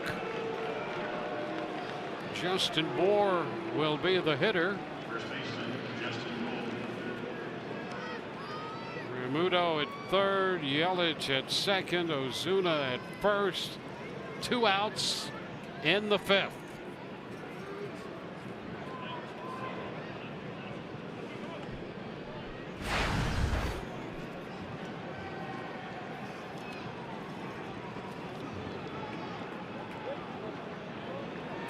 Two pitches right now for Snell. And this one is low. He had made 102 in his 3rd outing of the year at Boston. He went 5 innings in that game. So this is the 2nd time this year he's topped 100 pitches. And he's trying to get the left-handed hitter Bour. He struck him out twice, once with a fastball, once with a slider. And he misses twice now down. And he's behind him 2-0.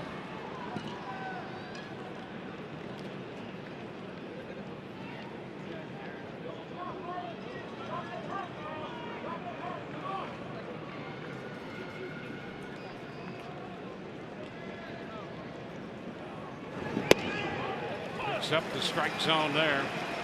2-1.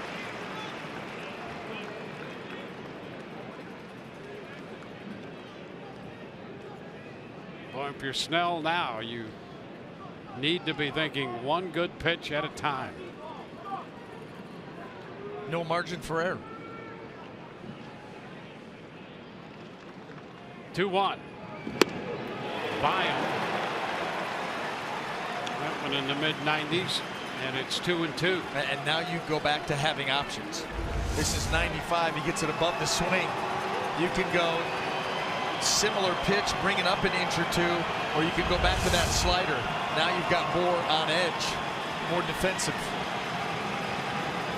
Go up. And he fouls it.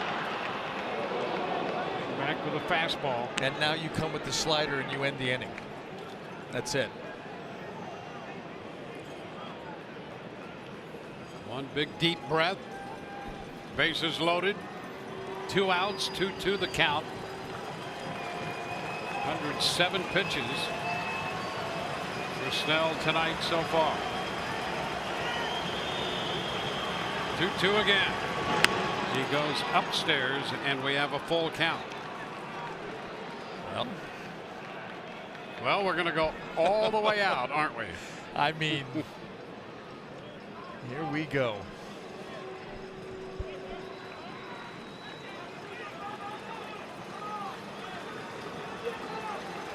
The lefty Snell, the left-handed hitter Moore.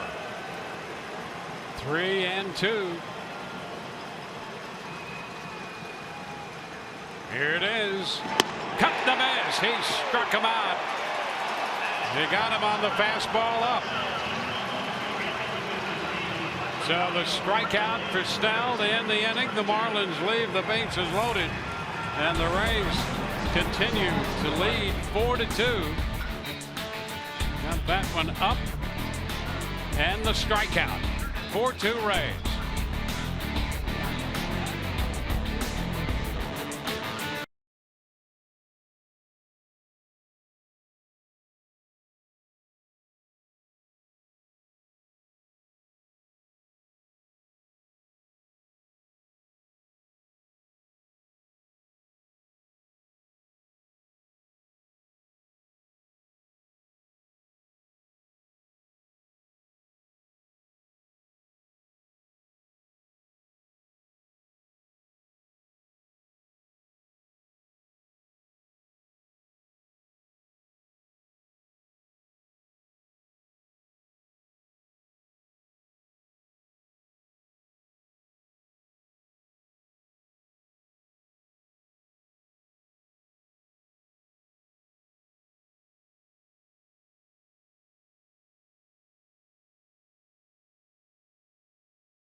In the top of the 5th, the Marlins have stranded 6 over the last 3 innings. So they've kept the pressure on. The Rays lead 4-2, facing the young left-hander, 26-year-old Adam Conley. And here is the strikeout pitch to extricate Snell from that inning. It might have been ball 4. I don't think it might have been. I think it was ball 4. Justin Bour, he was able to lay off the pitch up in the 2-2 count, but he chases middle up in the full count, and you can see his disgust.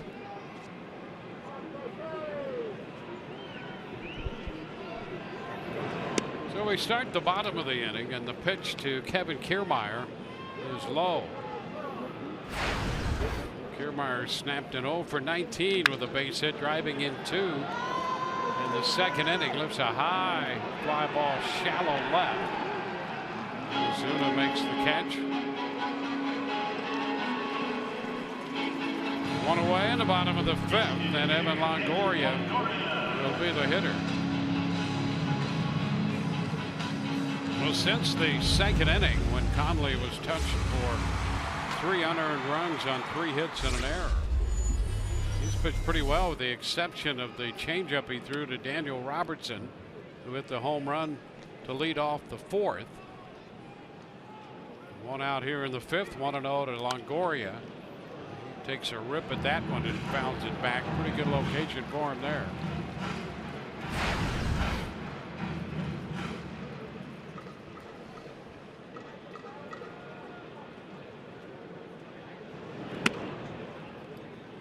Two and one.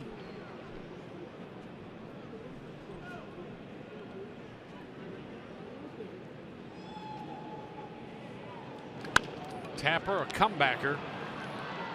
Conley halfway to first, and the toss in time. 2 quick outs here in the bottom of the 5th inning. You know, and as hard as Blake Snell worked the last half, you think to yourself, boy, this is too quick of an inning. The problem is he's probably not going to leave the dugout, and it's going to be another 5-inning start, the 4th in a row for Blake Snell. A lot of strikeouts, a lot of deep counts, a few walks, and that's what leads to the pitch count. You know, this is a team too, the Marlins, they do not strike out a lot. So to get 9 against this lineup shows you how good his stuff was, but yeah, a lot of pitches through 5. Souza Jr. fouls it, and the count is 1-1.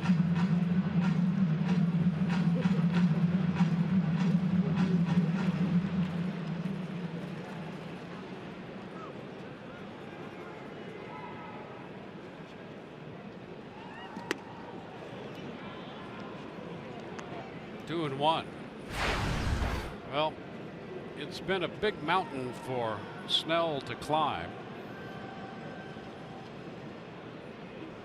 He has 5 innings under his belt with a lot of effort here tonight. Baby steps. Baby steps to get it done. well, and he's been being pressured. Mm-hmm. You know, there's no doubt about it. I think if you go back to those numbers, it's now, 25th start and averaging 4 2/3. And I think the Rays at this point, pitching coach Jim Hickey, and more than likely, even Blake himself is starting to expect a little bit more, know what he's capable of. Souza's out on strikes. It's a 1-2-3 inning here in the 5th for Conley. We'll go to the 6th. 4-2 Tampa Bay.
Rays open the scoring.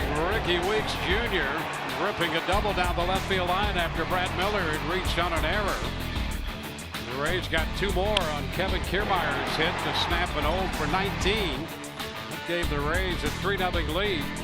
But Marcell Ozuna struck the big blow 468 feet off the wild card banner for the first Marlin run. They got another run in that inning to make it A 3-2 game before Daniel Robertson homered to center field in the bottom of the 4th inning. So it's 4-2 as we go to the 6th. Robertson's 2nd home run of the year, his 2nd career homer. And as we go to the 6th, that'll be it for Blake Snell. Austin Pruitt takes over, the right-hander, and he will face Miguel Rojas here. 11th appearance for Pruitt, 3-0 on the year. And the pitch is up as Rojas shortens as if to bunt. 5 innings of 2 runs, 6-hit baseball for Snell. It took him 109 pitches, 68 of which were strikes. And there's a strike to Rojas. 9 strikeouts, which ties a career high. He did that twice last year. 2 runs, both earned. He walked 3 and leaves with a 4-2 lead. 2-1. Snell entered this game looking for his first win of the year. So he has a chance if the Rays bullpen can hold the Marlins lineup.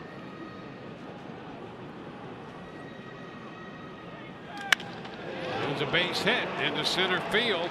Rojas with a quick turn of first. He'll hang on there. Rojas 2 for 3 tonight. Well, he went out and got looked like a little cutter there from Austin Pruitt. Yep, on the side of the baseball. He's able to go out and reach it and get underneath it, get some backspin, get it into the outfield. A leadoff runner for the Marlins. They just are not going down easy in this game. Have trailed throughout, but just continue to hang around. You know, Rojas not a high-profile guy, but he is tough on the Rays. He played a little bit in the big leagues with the Dodgers before coming to the Marlins. He loves to start off first. The pitch is low to Echeverria. And he has been a thorn in the side of the Rays, Miguel Rojas.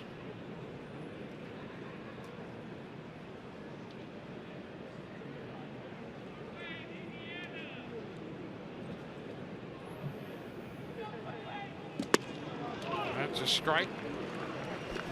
Echeverria with a single and an RBI double in this game. Got a little crossed up there, squaring around to bunt on a pitch that was down the middle. Tried to pull it back. Clearly a strike.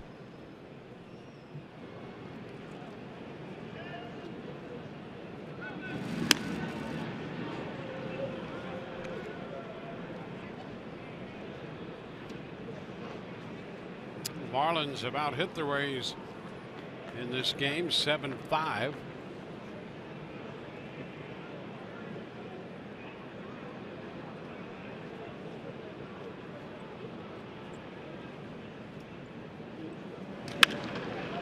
Down the right side, Souza Jr. is going to give it a look. Race over there, but no chance, well out of play.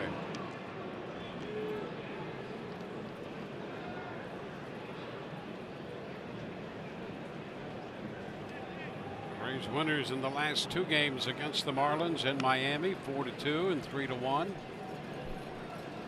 they finished the road trip even at 4-4. Come in here 5-10 on the road and 9-4 at home. Line drive, that's a base hit into left. 1 hop in front of Borges. Down to second base goes Rojas. Echeverria is 3 for 3.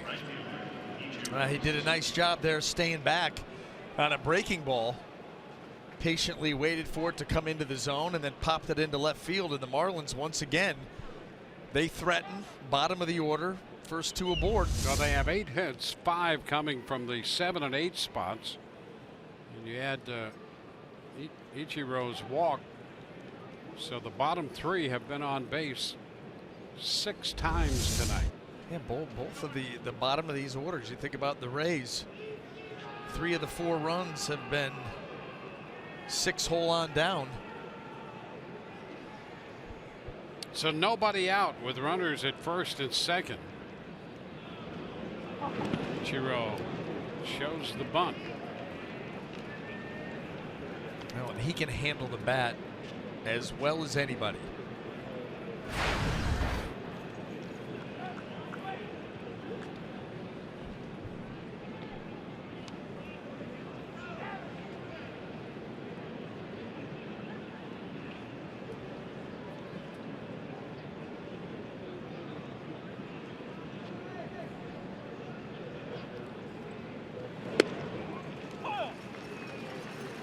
One and one.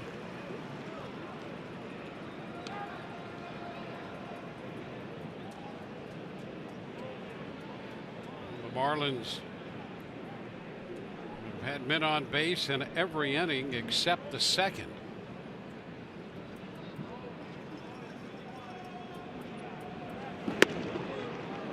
Ichiro takes that one for a ball wide. 2-1.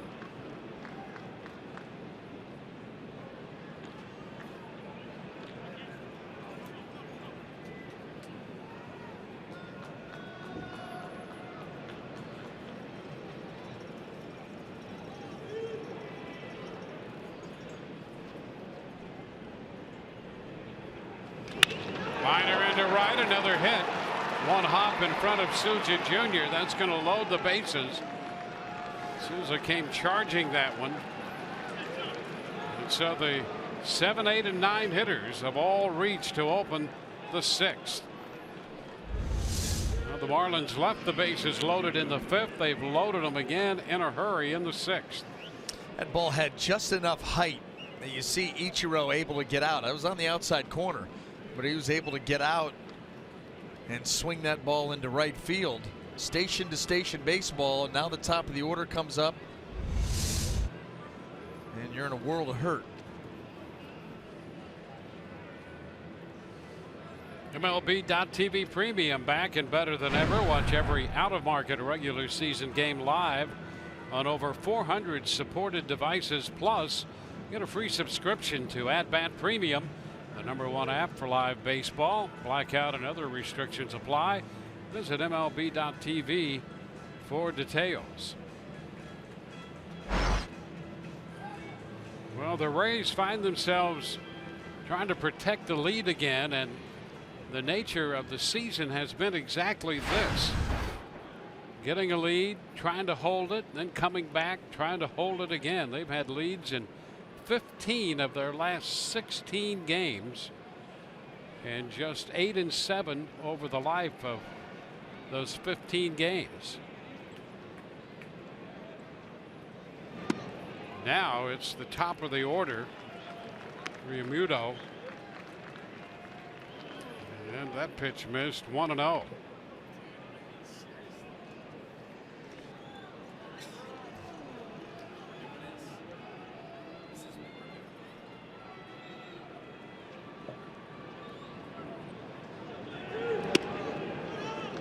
Two balls, no strikes.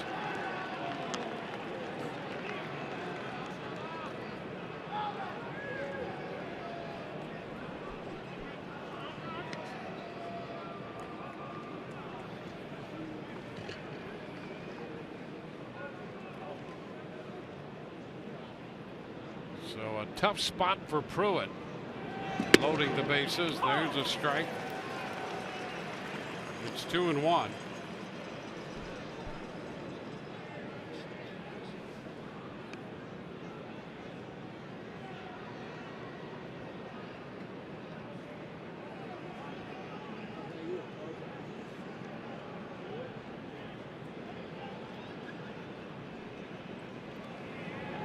Ground ball, that's going to go through the right side. That was open with the positioning of the defense.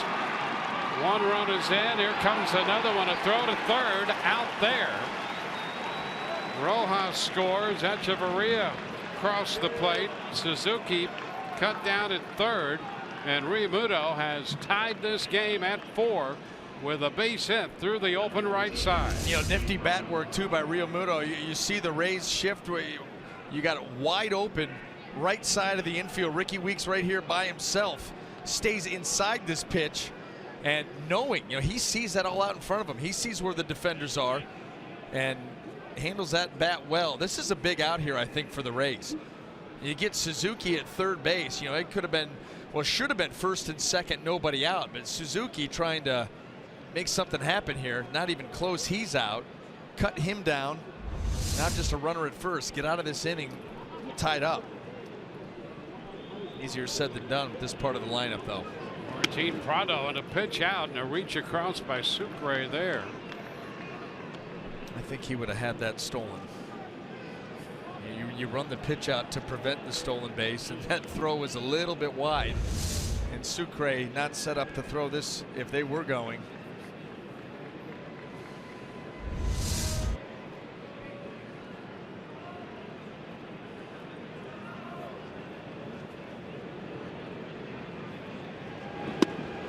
A strike to Prado. 1-1.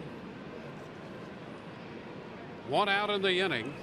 Suzuki cut down at third.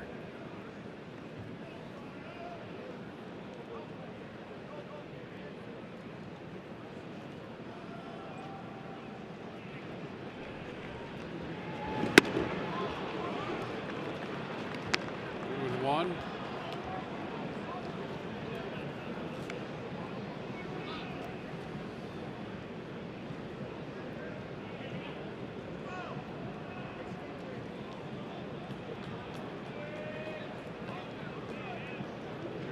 Driving in two. The Rays pitching out on that first pitch, respecting his ability to steal a base. There he goes. The pitch looped into shallow right center. One hop, Souza. Realmuto, who was on the move, goes to third. Prado drops a base hit into right. You know, we've seen a lot of cutters slash little sliders from Austin Pruitt. That was a hit and run. The lead wasn't big, and he was selling it as if he was, you know, leaning back. There's the pitch. It's away. We've already talked about Martin Prado and the way that he can handle the bat. And then watch this read here by Realmuto. Gets a good read, realizes that ball is going to drop in, and immediately takes off for third. It was well done all around by the Marlins. They're having themselves a heck of an inning. Well, 5 hits, 2 runs home. And at first and third, the out came on the play at third to cut down Ichiro. Now it's Christian Yelich.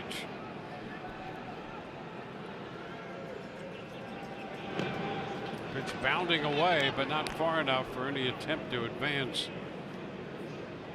Prado is not happy with himself at first base. You know, when you take your secondary lead, you anticipate that ball in the dirt and you go. I mean, you just go. And that one got into the dirt, even though it didn't get far away. If he goes as he reads it into the dirt, he's going to be at second base, and you can see his reaction. He's kind of slapping himself on that right leg.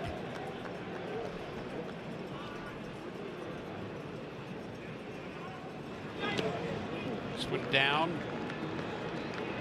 2-0.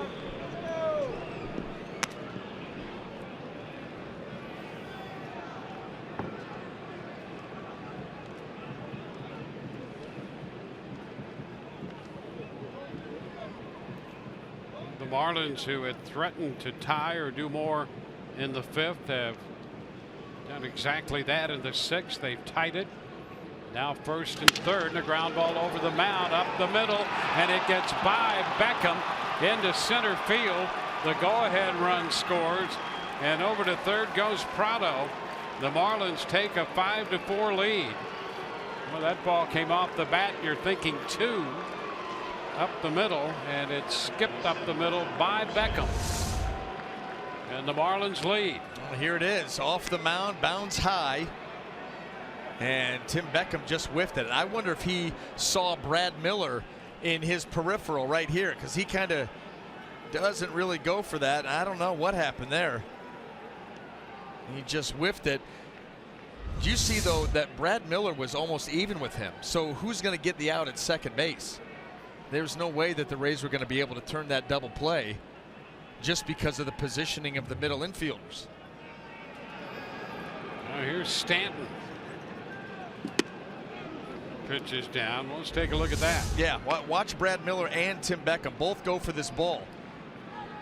Miller pulls back late, but there's nobody at second base. I mean, you're hoping to get a force out there. Even if he fields it, they may not get anything.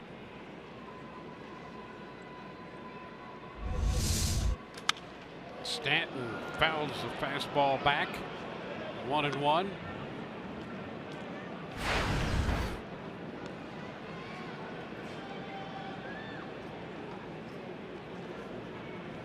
So the Marlins have scored 3, 1 out, men on the corners, and their cleanup man Stanton at the plate.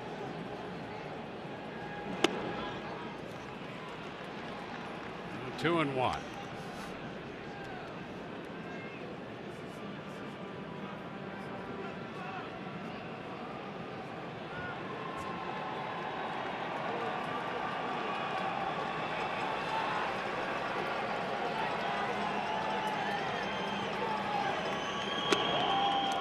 A strike on the corner. 2-2.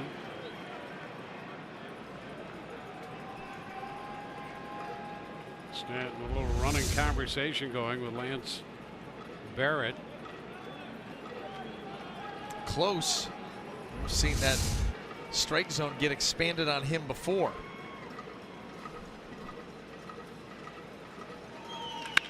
And he shoots it into center field. Kiermaier's going to have to chase it down. One hop to the wall. Prado scores. Yelich being waved around. Throw to the plate, cut off. It's a double for Stanton.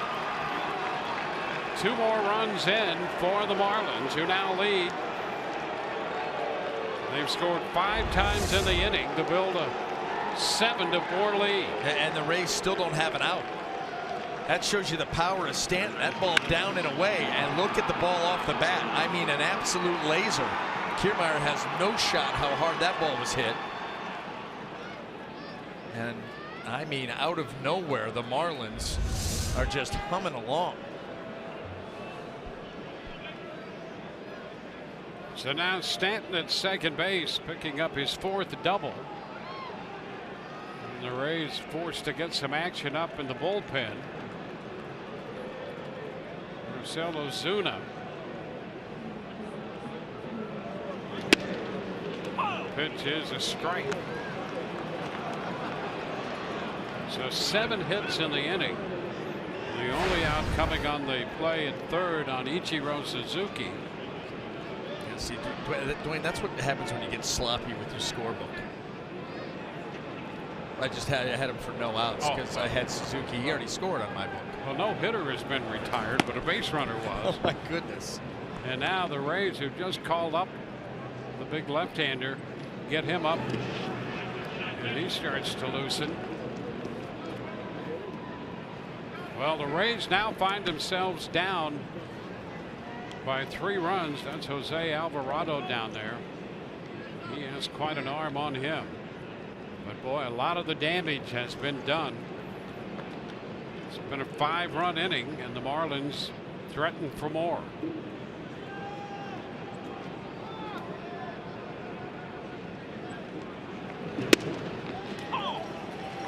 Ball, 2 strikes.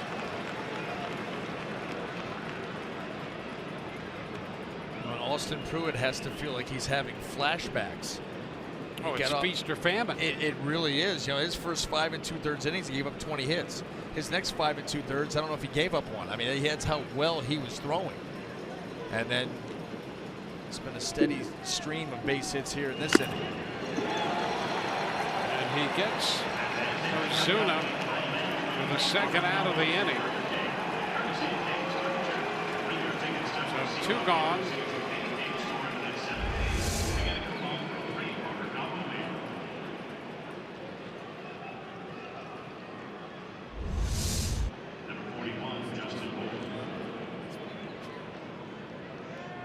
So Justin Bour, who was up with the bases loaded and 2 outs in the 5th against Blake Snell and struck out, bats here again in the 6th inning. He is the 9th man to come to the plate for the Marlins.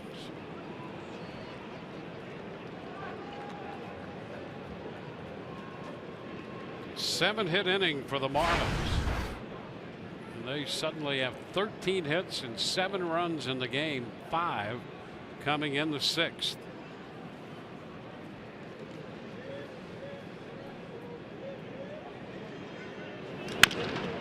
Chopper for Miller. Over to first. 9 men come to the plate. The Marlins score 5 and lead 7-4.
Baseball on Fox Sports Sun, brought to you by your Southern Ford Chevy dealers, by Jeep.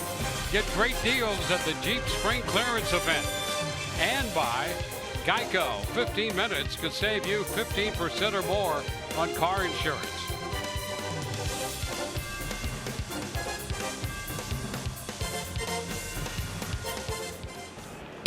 Brad Miller swinging through the first pitch. That's a strike. Miller, Weeks, and Robertson. He's facing Adam Conley. And another cut and a miss. Conley throwing these first 2 pitches with a little renewed incentive out there, with his club getting him 5 runs in the top of the inning, and suddenly he has a 3-run lead and strikes out Miller on 3 pitches.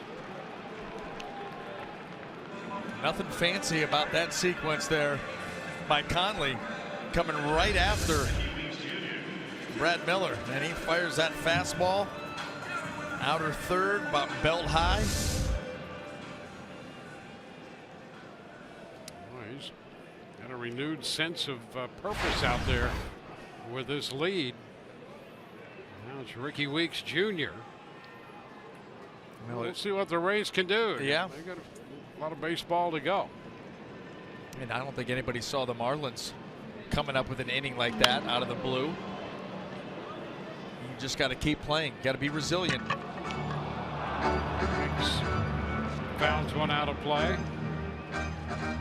Marlene Garcia is up in the bullpen.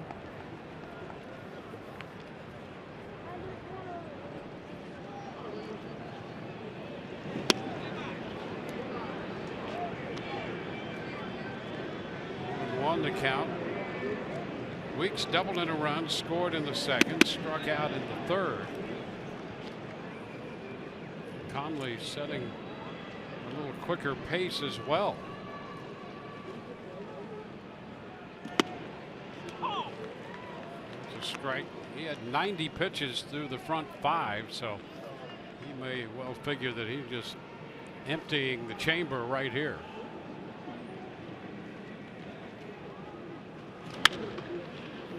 Foul up the right side.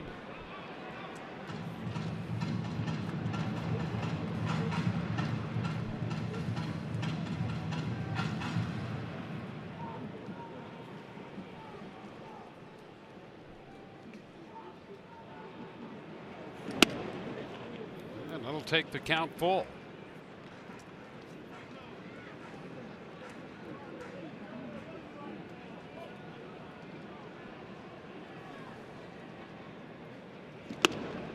Weeks checks in time and grounds the walk.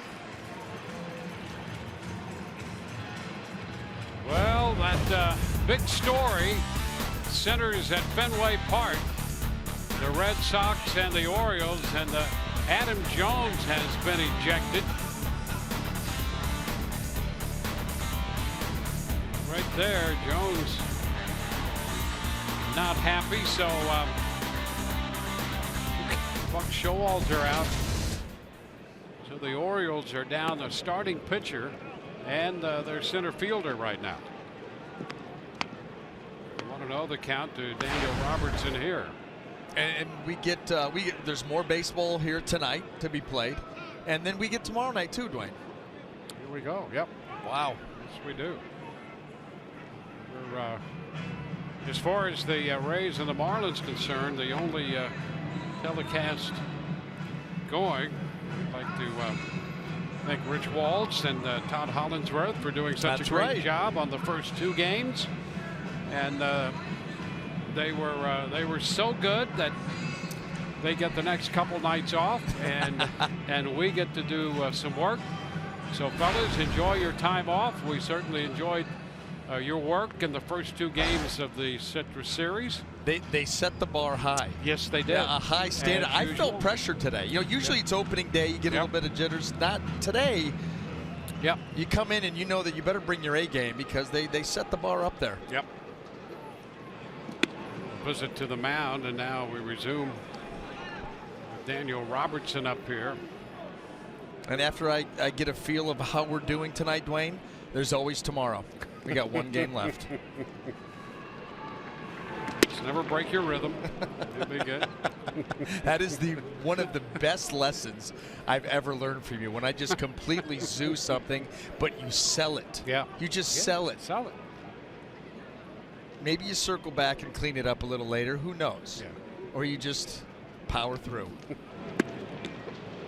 3-1. We also want to, by the way, send out our very best to the Hall of Fame Spanish play-by-play broadcaster Philo Ramirez, who suffered a fall.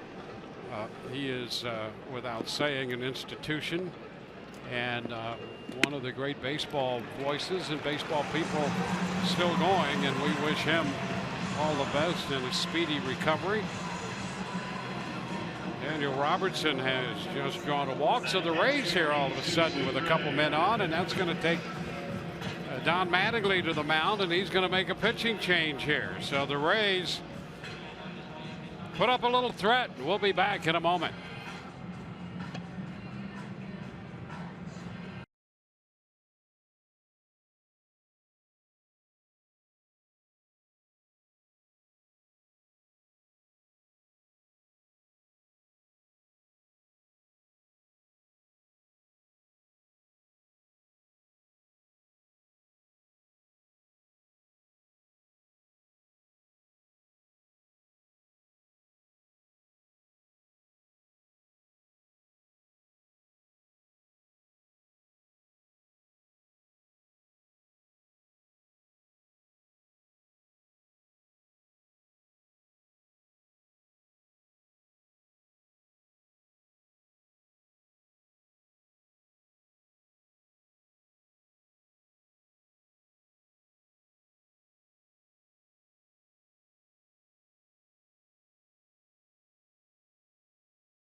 Here's our flashback in the home run derby department. We go all the way back to April 4th of 2001 against the Boston Red Sox when Vinny Castilla, then with the Rays, belted one 478 feet into the party deck. And tonight a monstrous blast off the bat of Marcell Ozuna. 468 feet. And that was a blast and a half with 112 mile per hour exit velocity. That's hurricane force right there. It is. Yeah. Cat 3, Cat 4. Hey, Dwayne, you would know better than I because you've been here longer, but have they moved the rings? Because apparently they have. It looked like Ozuna's went way further and ends up short. I don't know. Pay no attention to that home run behind the curtain. Okay? Perfect. Yeah, 478 for Castilla, 468 tonight. So the rings have moved. That's didn't know they could do that. Arlene Garcia, the new pitcher, makes his 8th appearance. And don't give me, launch angle, exit, all that stuff. That the ball from Ozuna was just launched. It had the same hair on it going up there. Well, here's a fly ball into right field, going to be caught. And tagging and going to third is Weeks.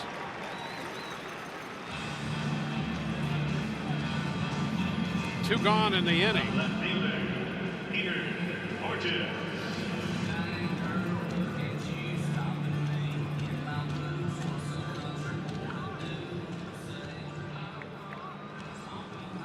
First and third, two gone for Peter Borges.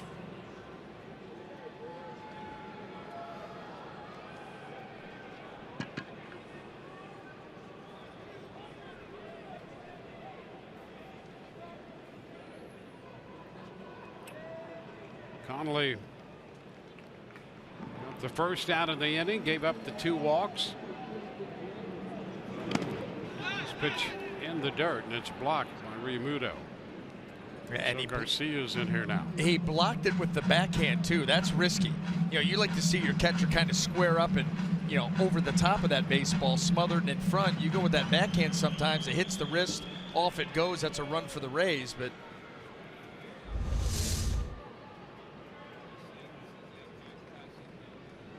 Fortunate.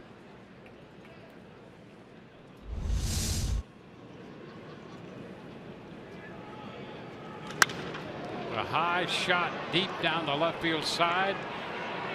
That will fall out of play. Ozuna over there. The count is 1-1. Hey, we've seen Peter Borges get into some fastballs. Start to anticipate things, and you get that pen going again. Farquhar has joined Alvarado.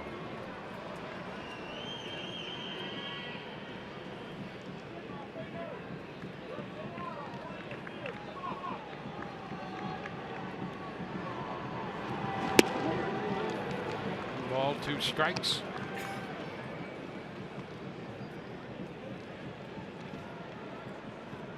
The Rays had the lead. They've lost it. Now they play catch up here in the bottom of the 6th inning.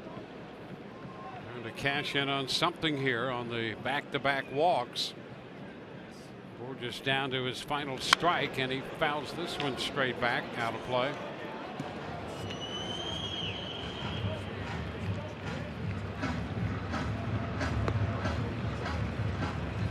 Now Bearclaw up in the bullpen.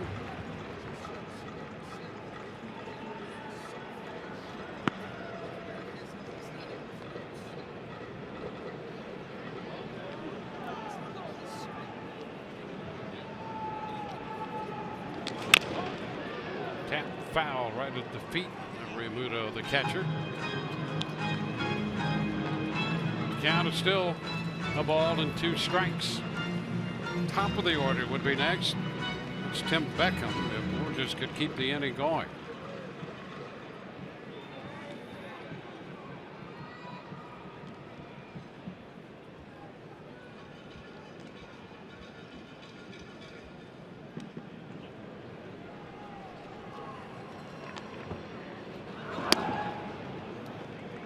To the Rays saw Garcia for an inning and a third in Monday's game over in Miami.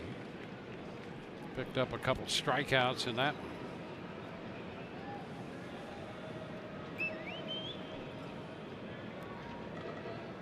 It's been a handful of days with the Marlins last year. Did not get into a game, so his major league debut came this past April. And now it's a full count on Borges. 3-2. Well, the fastball, the breaking ball, the slider, the changeup. Borges in this at bat, he's seen them all. He did take a pretty good swing at that fastball earlier in the count. Let's see if Garcia comes back with that. And a line drive into left, a base hit. That's going to score a run. Pops away from Ozuna. Throw's going to be to third, but not in time. Weeks scores. Robertson at third on the RBI single by Borges, and the Rays make it a 2-run game, 7-5. Well, you open the door with a couple of walks earlier in the inning, and then Borges gets it to a full count. Another fastball, another good swing. You kind of saw that coming.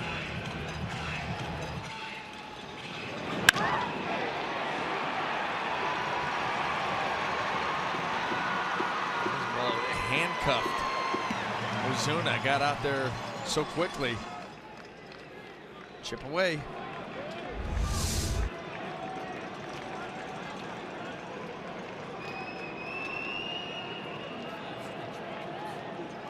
Now Tim Beckham. And he bounces it to short. The throw to second for the force. Rojas on the receiving end of Echeverria's throw. The Rays settle for one. 7-5 Marlins through 6.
Sports Sun brought to you by your Gulf Coast Honda dealers.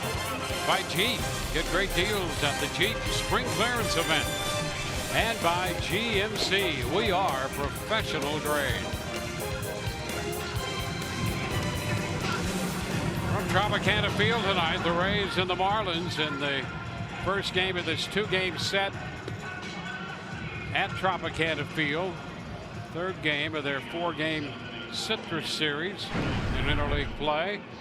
And Jose Alvarado, hard-throwing left-hander, will make his major league debut. 9 appearances at Montgomery, 2-1. With a .238 earned run average. We had a chance to see a glimpse of him in the spring, and he has an outstanding arm. Hit 100 during the spring. He was at 97, 98, and jumped to 100 on the next pitch we saw him. A curveball and a changeup, but he lights up that radar gun. Explains the strikeout numbers, and the Rays hoping that Alvarado translates to this bullpen. Now the only lefty out there. Miguel Rojas leads off against him, and the first pitch at 96 is a strike call. Well, he comes straight downhill with that power fastball.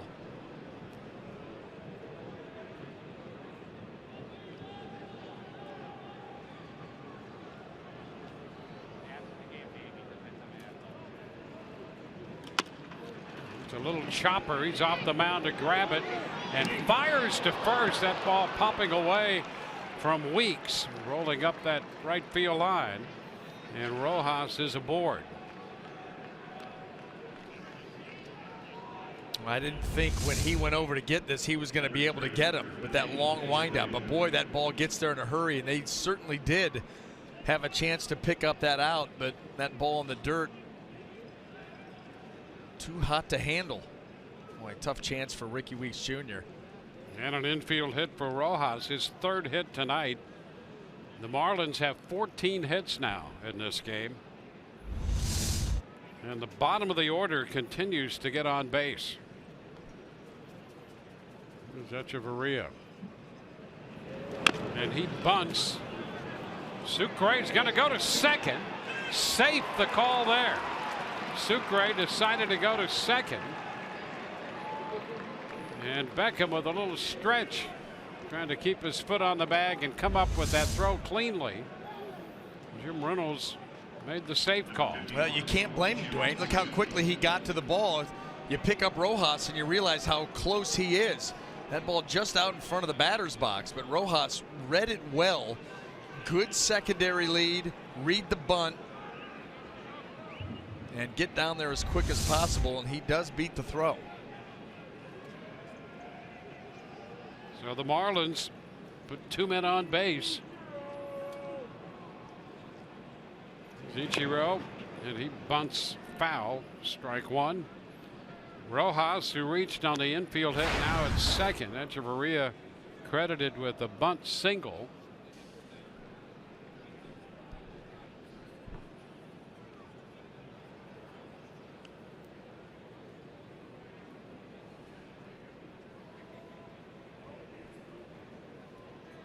So that's 15 hits for the Marlins. They could rule it a fielder's choice. Probably should. And now a ball that gets away to the backstop.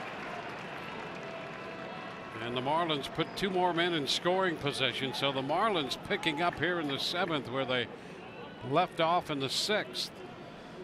And then now Suzuki can swing the bat. Doesn't have to bunt. He yanks 98 down and away. It's so difficult to get the glove down there at that kind of velocity.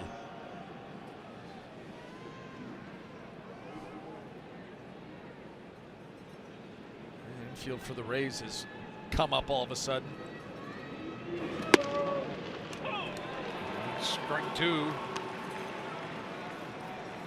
1-2. 2-run game in the 7th inning. So this game's still in the balance. And a major threat by the Marlins.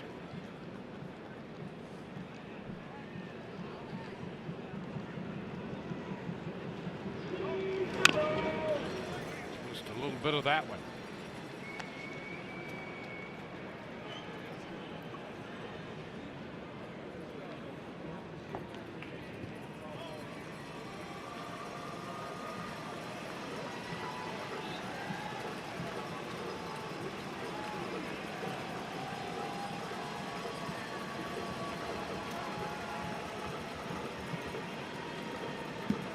Alvarado down to Venezuela, out of Maracaibo.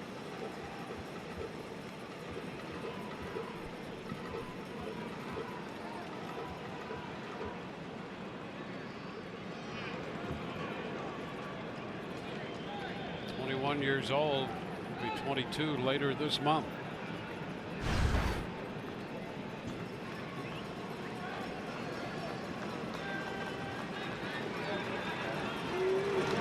Ground ball down to first.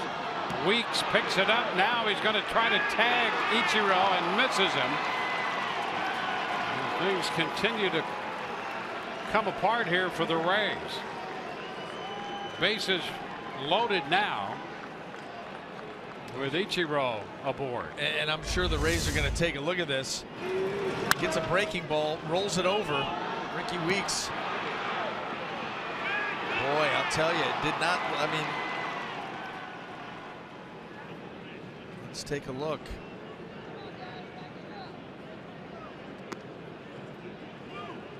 I mean, did it graze the helmet? So, you know, they're going to go look at this, but have you seen a definitive? I mean, it could have right there. Yeah, maybe that's it. Well, that's close. Yep.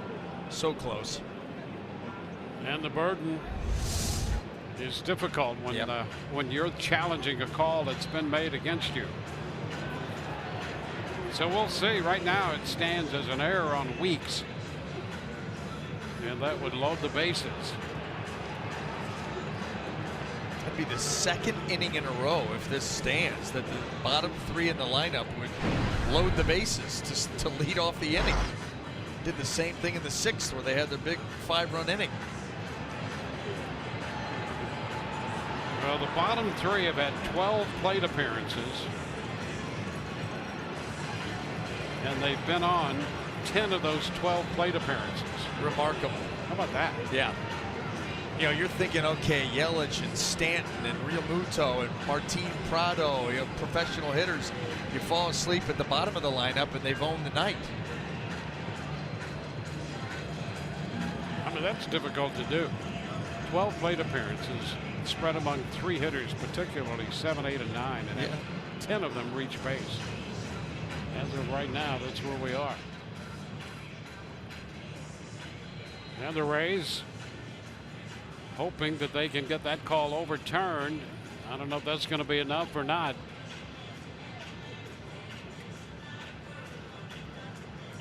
I mean, that's your best look right there. Is that definitive enough for you? I think that's going to be tough. Yeah. And ultimately, guess what? You may completely disagree with me on that one right there. And you've got a guy in New York that's going to make a subjective call. Yeah. There's nothing clear cut here. Yep. Unless, you know, there's an angle. And if there's nothing clear cut, they're not going to overturn it. You would think. That's where it gets interesting. So we'll see if they do or not. Yeah. Sit back like everybody else. I mean, they may have, you know, what are they going to have? I mean, this is the only game in town right now in terms of their possibility of review. Maybe they saw a string move on Ricky's glove and they're taking a little time to make sure whatever they come back with. And, you know, if this does come back and it's not in the Rays' favor, you've got the bases loaded now, nobody out, and a pitcher that's trying to stay loose out there right now, just kind of standing around there for a while, which is of no benefit.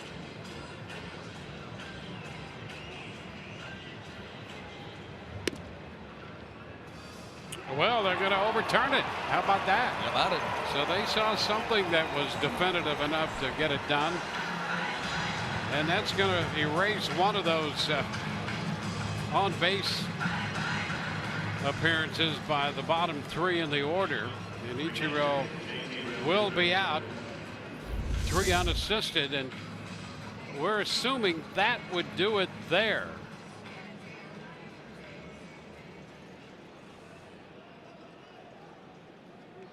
Hard to think that one could have done it. Yeah, well, yeah, that's what I mean.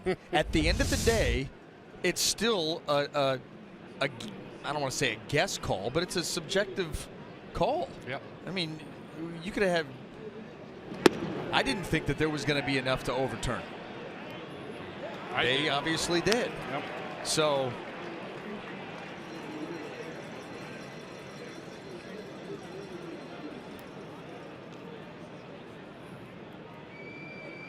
So a strike to count on Realmuto. We're getting a scoring change on the Echeverria bunt base hit, as we thought we might. It's a sacrifice and a fielder's choice. Fly ball into right field, and Souza Jr. is going to have to go back over his head. It one-hops the wall. He falls down but comes up with it. One man has scored. Here comes another man. And all the way to third goes Realmuto. And the Marlins come up with a couple more runs, and it's a 4-run deficit for the Rays. You know, and if Souza Jr. doesn't go down, they got a chance, because you look out there, Echeverria just stayed at second base, wondering if this ball was going to be caught. You see him going back towards second. He doesn't even take off until right there. A little bit of a stumble by Souza Jr. And Well, he gets turned around already. Like I said earlier on those pop-ups, you get turned around, you get a little disoriented, and down he goes. Here's Prado, Martin Prado with the Tampa Bay infield pulled in. Fastball at 98 right there. 1-0. You get the feeling with that last pitch that part of Sucre's left arm might have gone with it when he's reaching up to corral that pitch. Can you imagine at that velocity how quickly you've got to get there? Into right field. Souza Jr. will make the catch. Tag at third. Realmuto comes to the plate, and another run is home. So the Marlins pick up 3. Prado drives in a run with a fly ball, and it's 10-5.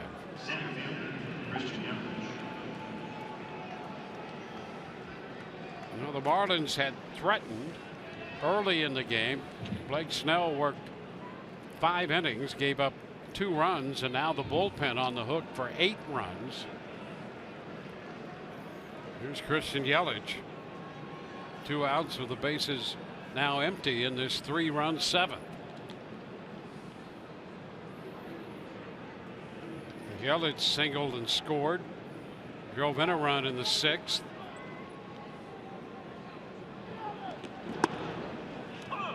It's a strike.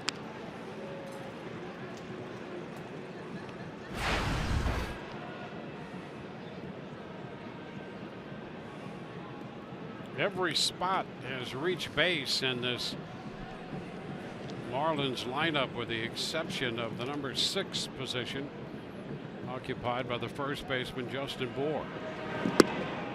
There's another strike, 0-2.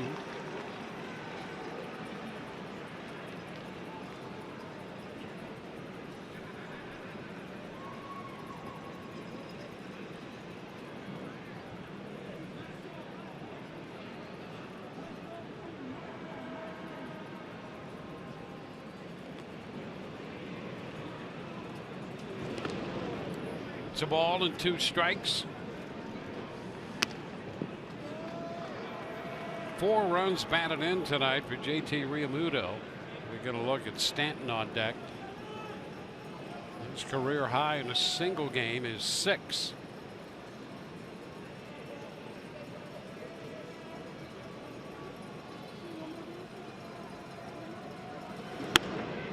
Upstairs, 2-2. Jose Alvarado making his major league debut and has been touched for 3 hits, 3 runs.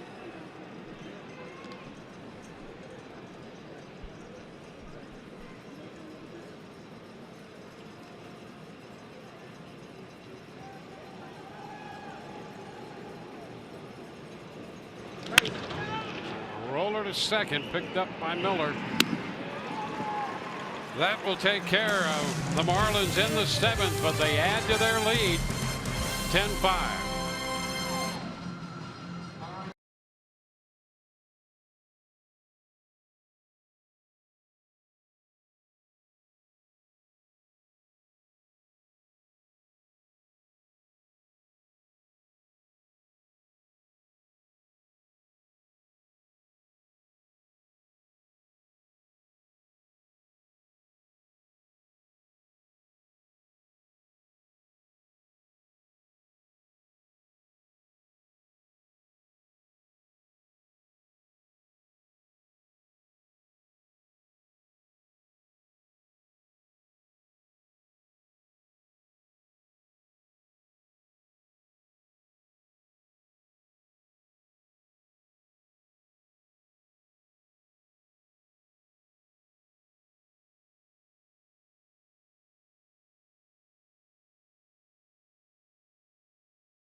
Wednesday showdown is driven by GMC.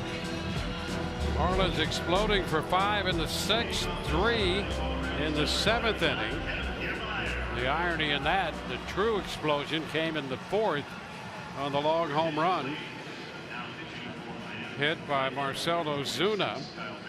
When they scored 2, he actually opened their scoring, got their first run on that home run. And here's Kevin Kiermaier, who opened the scoring in the game, driving in 2 with a base hit, and he lifts a fly ball out to Ozuna in left. 1 pitch, 1 out. The Rays facing a new pitcher, Kyle Barraclough, in the game now. Garcia worked 2/3. Barraclough, the right-hander, makes his 12th appearance. Yeah, good stuff. Yeah, opponent's average of 186, 12 strikeouts, and now 12 innings. And he's on for the 12th time.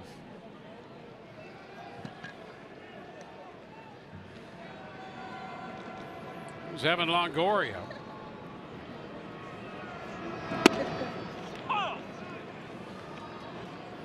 That's a strike.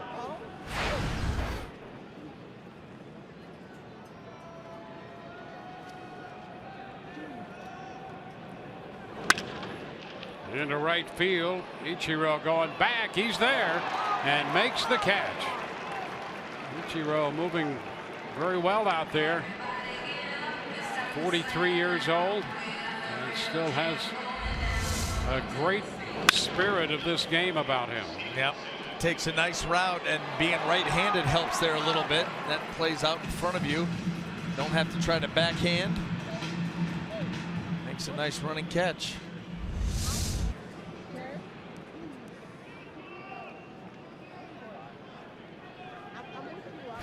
Steven Souza Jr.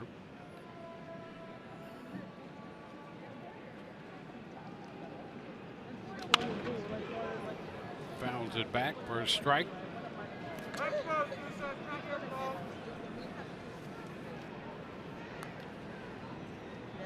Jumbo Diaz up in the bullpen.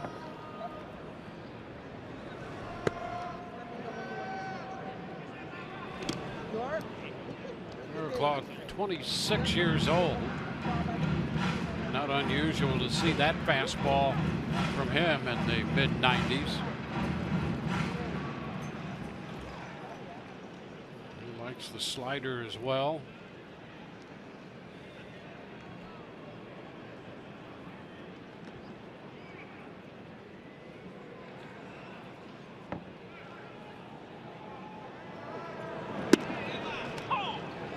There it is. Strike. 1 and 2. Takes a little bit of a left turn, about halfway to the plate. Yeah, I can see why he likes a slider. Yeah, well, especially when you're geared up to not get beat by mid-90s. 2 and 2.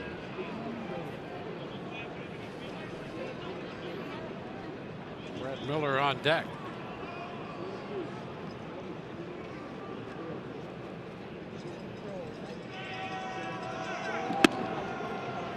Count goes full.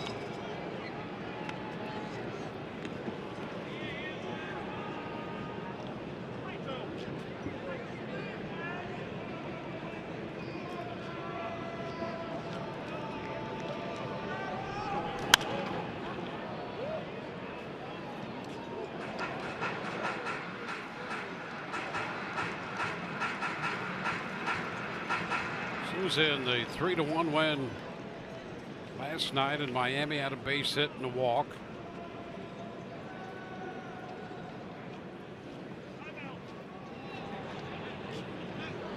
Back active after being hit in the left hand by a pitch in the Toronto series.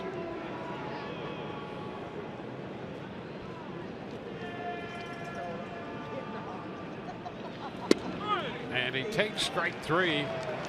7th inning is over. We head into the 8th.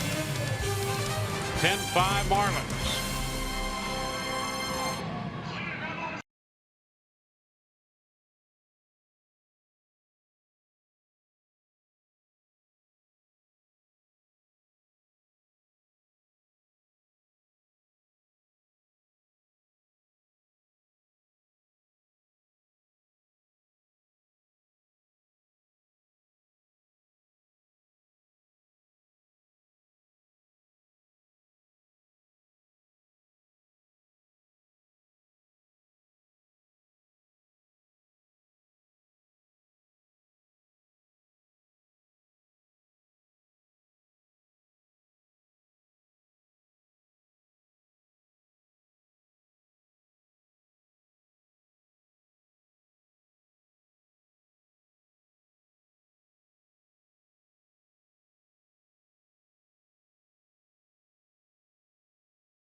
7 on to the 8th we go. Marlins scored 5 in the 6th and 3 in the 7th inning. Here's what's coming up tomorrow on Rays Baseball. The pregame show presented by your Gulf Coast Honda dealers. We will hear from Matt Andriese, who will make the start for the Rays, and Orestes will have a chat with Ichiro Suzuki. On Rays Live, the pregame, our coverage begins at 6:30 tomorrow. As we go to the 8th, Jumbo Diaz will become pitcher number 4 for the Rays, making his 14th appearance. Diaz in with a .355 earned run average. He follows Blake Snell, who worked 5, Austin Pruitt 1, and Jose Alvarado 1. Alvarado making his major league debut. I am actually compelled to mention that Alvarado became only the 4th pitcher in Rays history to take the mound before his 22nd birthday. The other 3 being Scott Kazmir, right-hander Chad Godin, and right-hander Dan Wheeler. Got to get that in. There you go. And here is Jumbo Diaz. The pitch is a slider, and it's a strike to Stanton.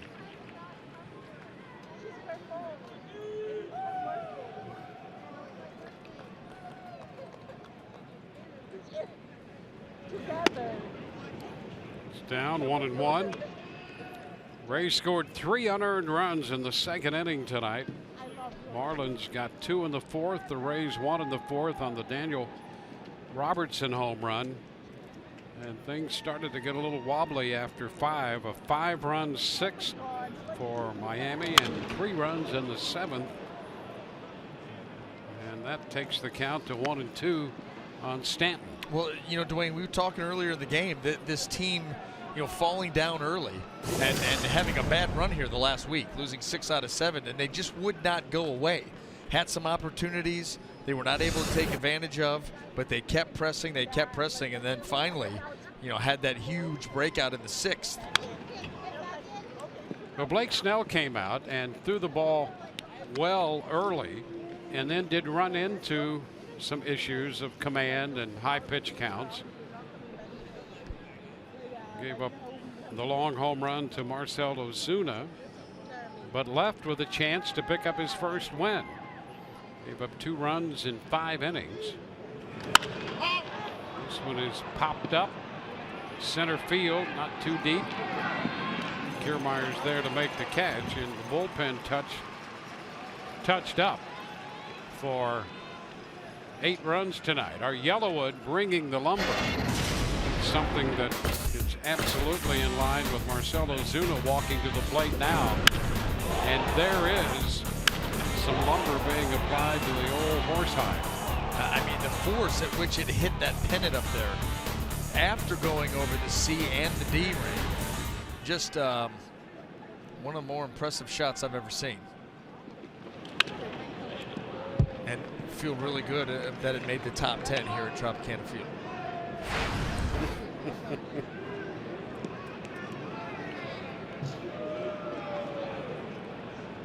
Tough to go back and rearrange the past when they've stamped those distances on those marks. Yeah, that's why this at 468 is a little. I think you wonder too. The old distances, it's done differently now. You know, with StatCast, with launch angle, exit velocity, probably a little bit more accurate than just some of the other stuff that could be. I would think, especially when you don't have to account for wind in here. Get really accurate here.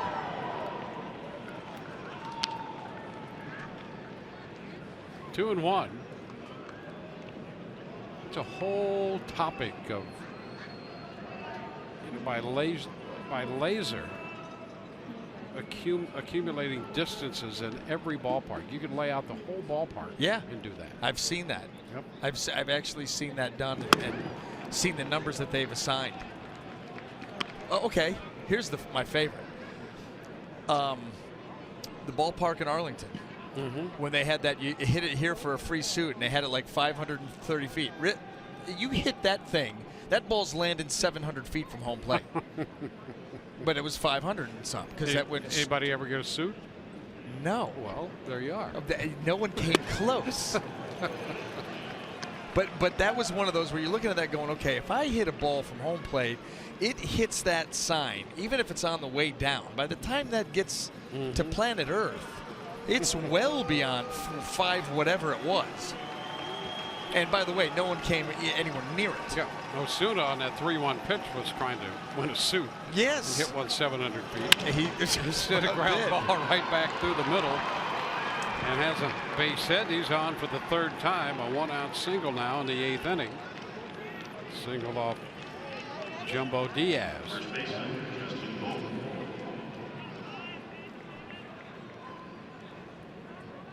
Well, that's the great thing about it. It sparks debate.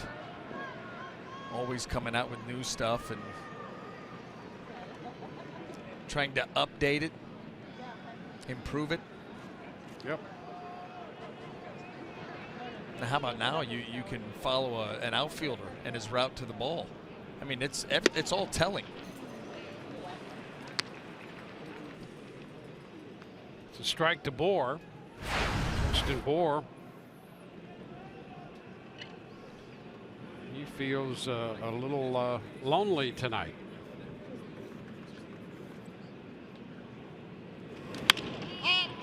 Popped up, back of 3rd.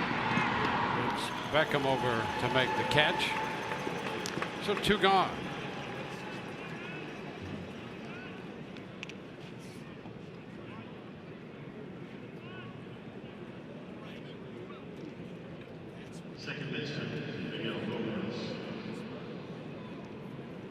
Marlins have 10 runs, 16 hits tonight.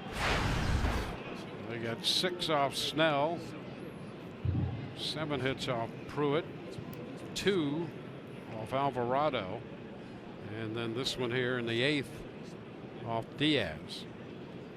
2 runs off Snell, 5 off Pruitt, 3 against Alvarado. And the pitch is fouled straight back. Rojas, who has a 3-hit night, he's 3 for 4, 3 hits, and 3 runs scored.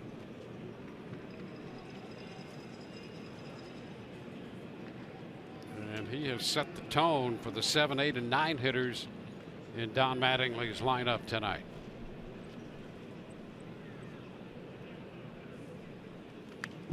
It's fouled back, 0-2.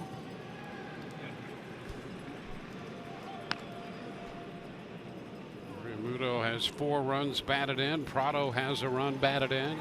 Yelich has 1. Stanton has 2. Ozuna with a long home run has the run batted in. And Chavarria with a run batted in.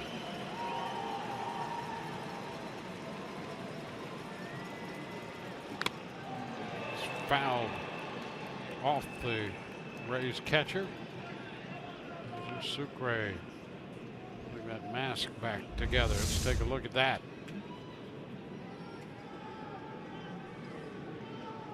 Oh, that got him pretty square. My goodness. And you get the idea in that slow motion. He had just enough time to know it was coming. Yeah. Tried to prepare, of which it's impossible.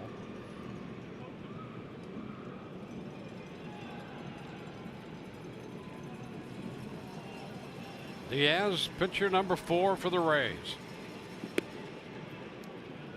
And it's now 1-2.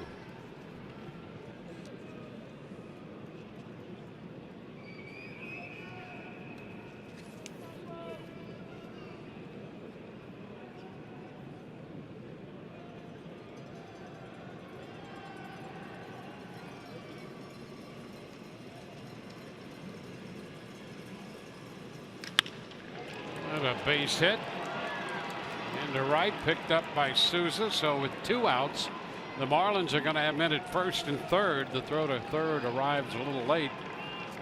2 men on. You get a game that's gone the way this one has the last few innings. And you know the surprising thing about this, the bullpen has given up 8 runs and no walks. I mean, you get into a game like this, you would think there are going to be some walks sprinkled in somewhere. Let's see. Maybe they. Nope. That last walk was Ozuna in the 5th, and that belonged to Snell. Well, it was the steady stream of singles to start out the 6th. And you're right. They've come alive here late. Look out. Foul ball up that right side, bounding down toward the Rays dugout. It seems like every mistake made has been hit hard. Even some good pitches, pitches on the corners have been able to find holes.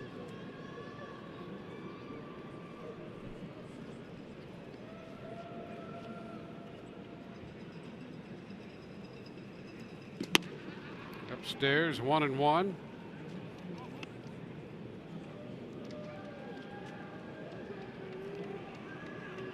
Well, little did we know when we mentioned that Miguel Rojas likes to hit against Rays pitching, that he would have the kind of night, a 4-hit night. That's a career high for him. 4 hits in a game. 1-2 on the shortstop, Echeverria.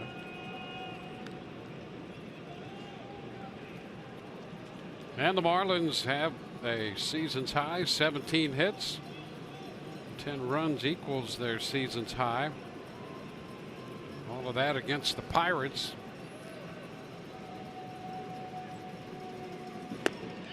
There's a reach for that one. Echeverria is out on strikes. No runs, a couple hits, 2 left. 10-5 Marlins.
Tonight's Unlimited Baseball Break is brought to you by T-Mobile. Let's take a moment here to take a look at the home run leaders in Major League Baseball. And sitting atop the home run leaderboard is Aaron Judge. You would expect some home run production maybe to a point from all of those names.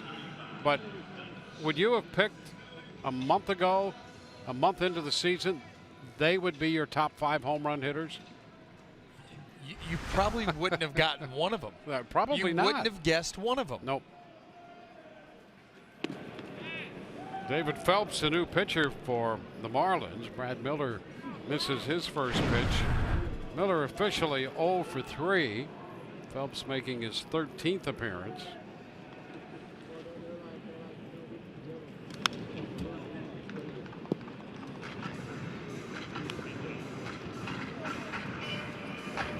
Farquhar up in the bullpen.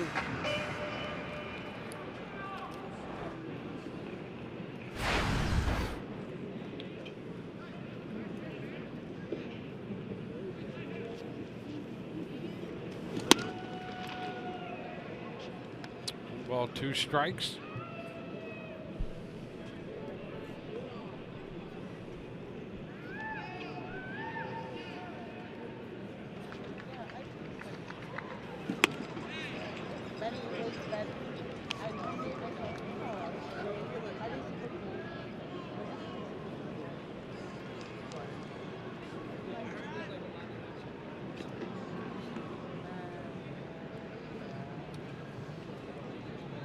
Two balls, 2 strikes on Miller. Weeks Jr. next. Full count now. Robertson will hit 3rd in this inning.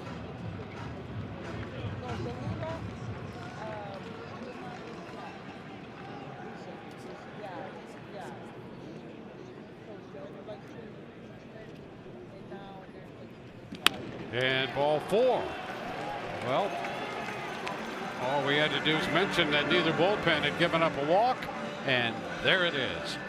Not trying to burst your bubble, but the first 15,000 fans will be the only ones to receive a bubble blowing Longo. Presented by Fox Sports Sun, Saturday, May 6th. So get here early to get yours before they're all gone. Call 888-FAN-RAYS or visit RaysBaseball.com to be a part of the action.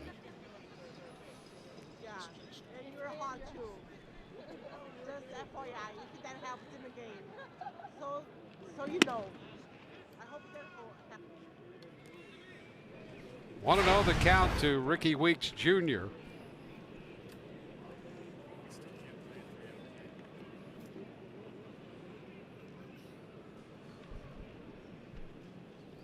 Weeks has doubled and scored. Drove in a run with that double and then later walked and scored another run.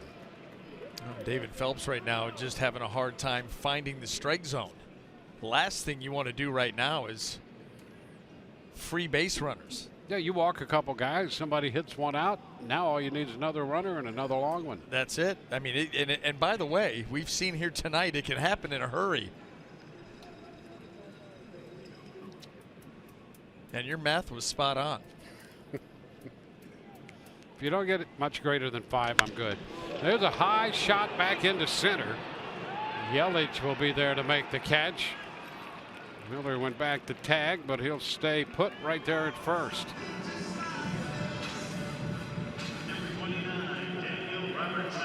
Daniel Robertson hit a blast to center field in the 4th inning. He walked in the 6th.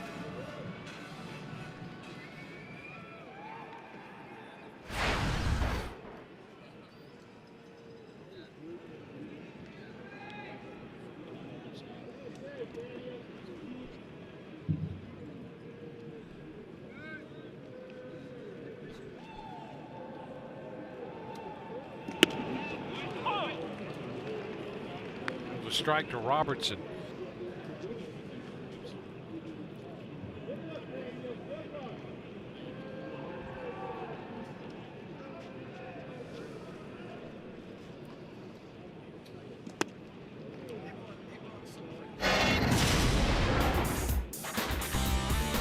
Well, here's Robertson earlier. Put a changeup out to center field in the 4th inning, and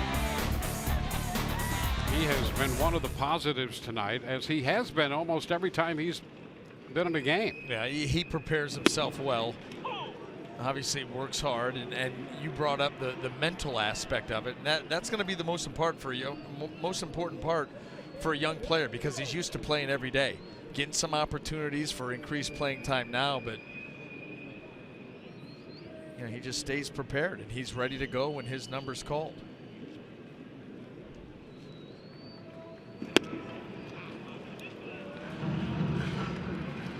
The count's a 2-2 right now. Braves and the Marlins play tomorrow night here. Matt Andrees against Dan Straley.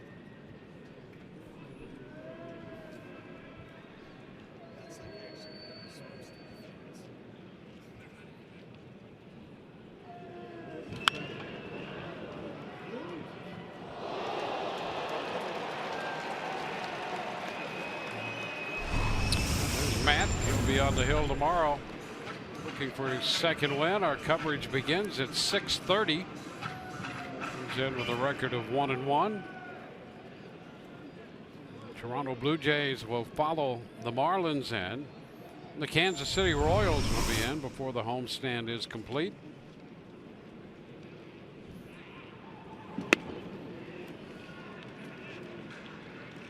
Full count.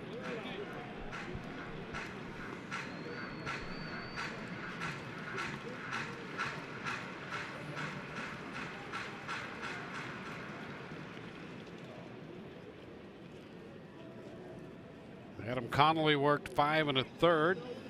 Garcia for 2/3. Bearclaw in for an inning. Now Phelps. And that pitch a little high or not? Nope, he went around, says the first base umpire. It's Stu Sherwater down there. Robertson thought he had drawn the walk.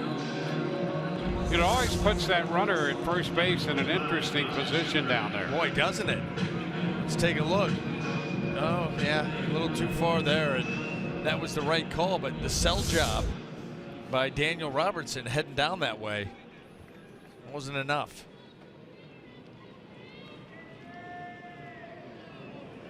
Jesus Sucre.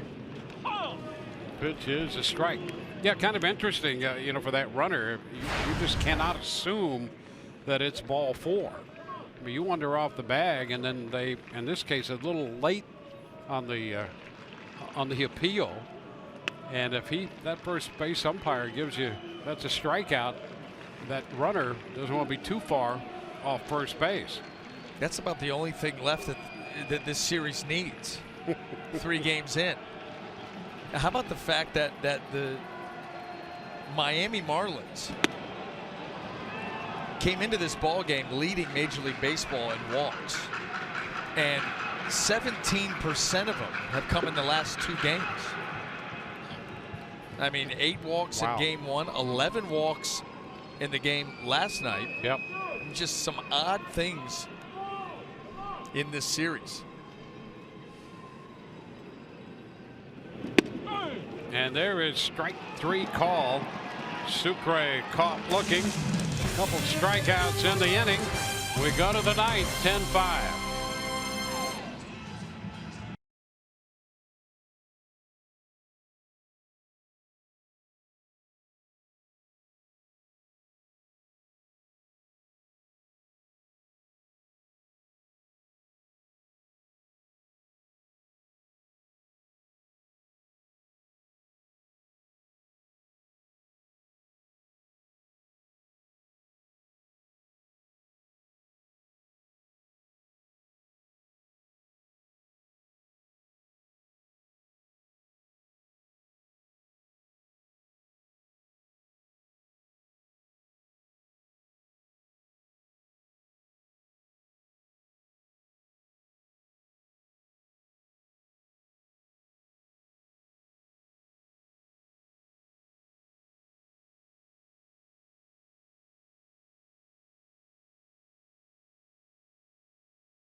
Sports Sun, and make sure to stay tuned after the game because the post-game show presented by WB Mason is coming up with Rich and O. We'll have post-game interviews from inside the clubhouse and also catch up with manager Kevin Cash.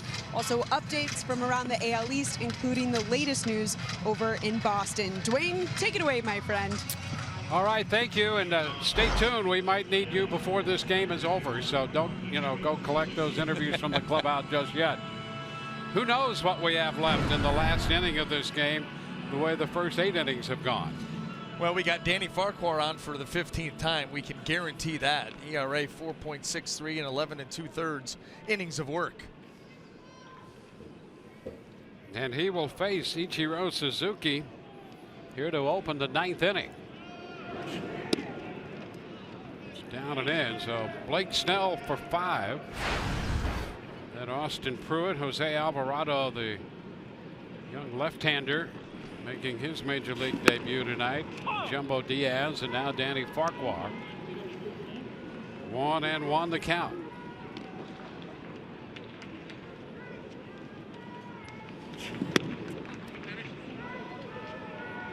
Two balls and a strike.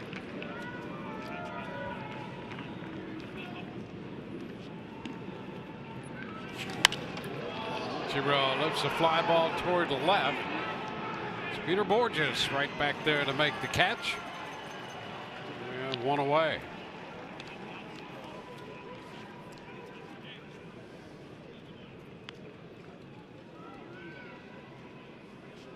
Back around to the top of the order.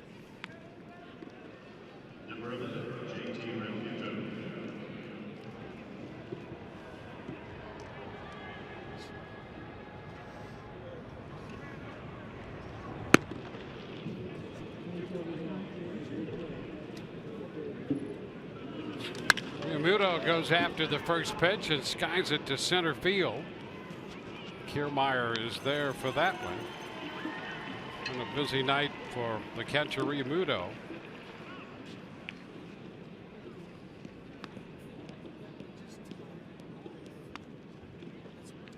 Number 14, Martin.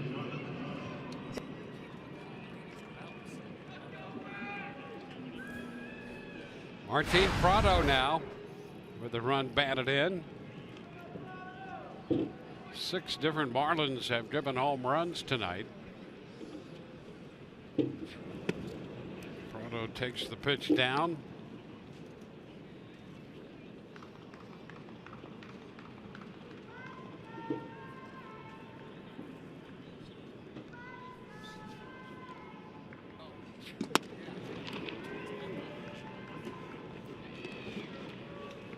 A 2-0 count.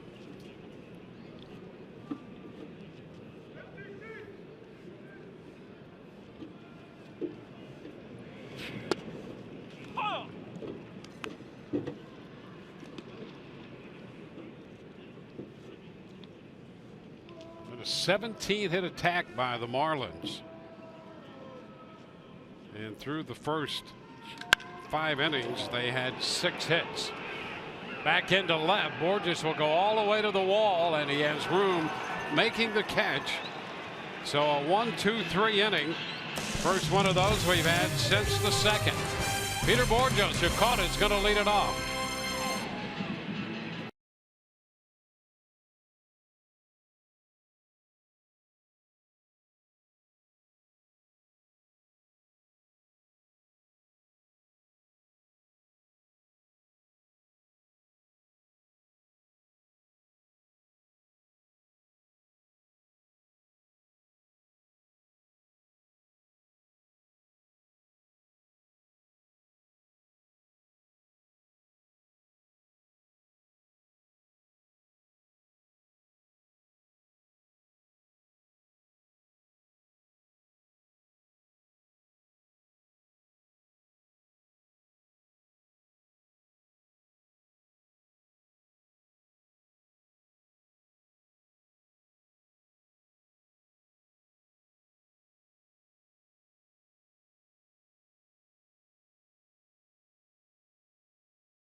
We welcome you back to Tropicana Field.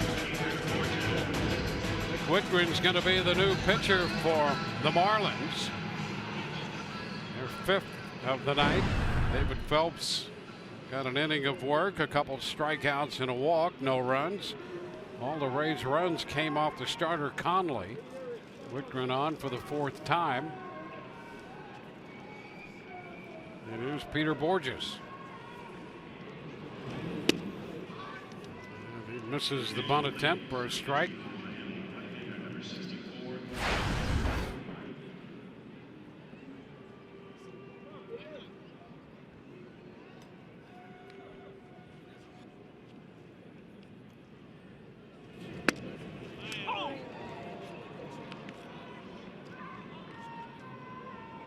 To the count.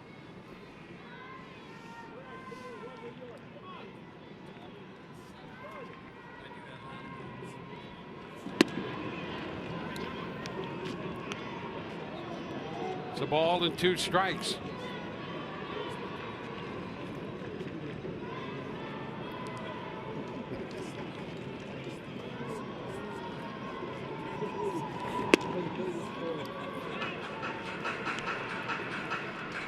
Two balls, 2 strikes.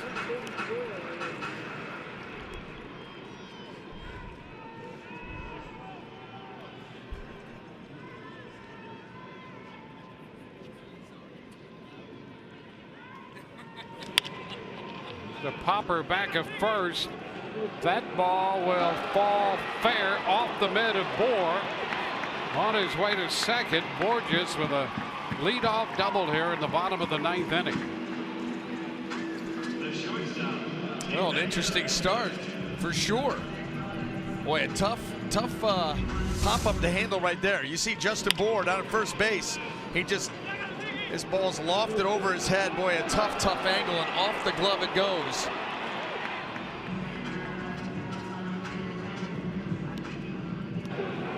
Had to go a long way and had a difficult angle to work with, and Borges ends up on second base.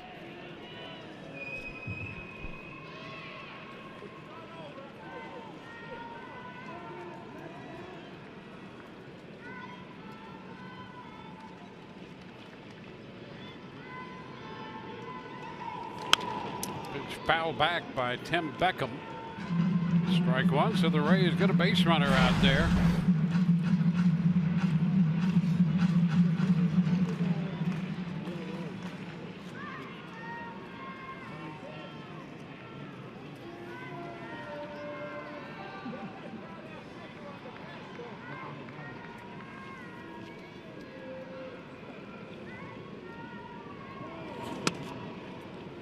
High 1-1.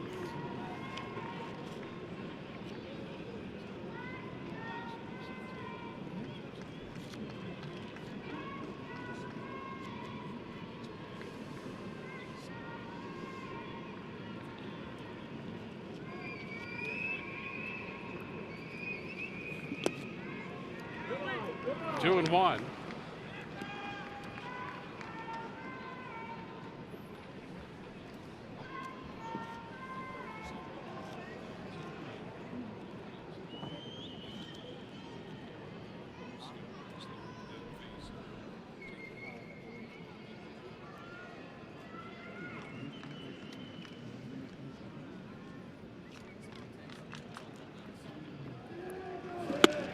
Cut the miss, 2-2.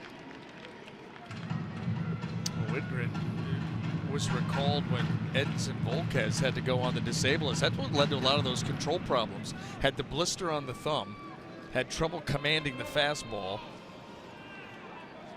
didn't make it out of the 5th inning, and was put on the disabled list.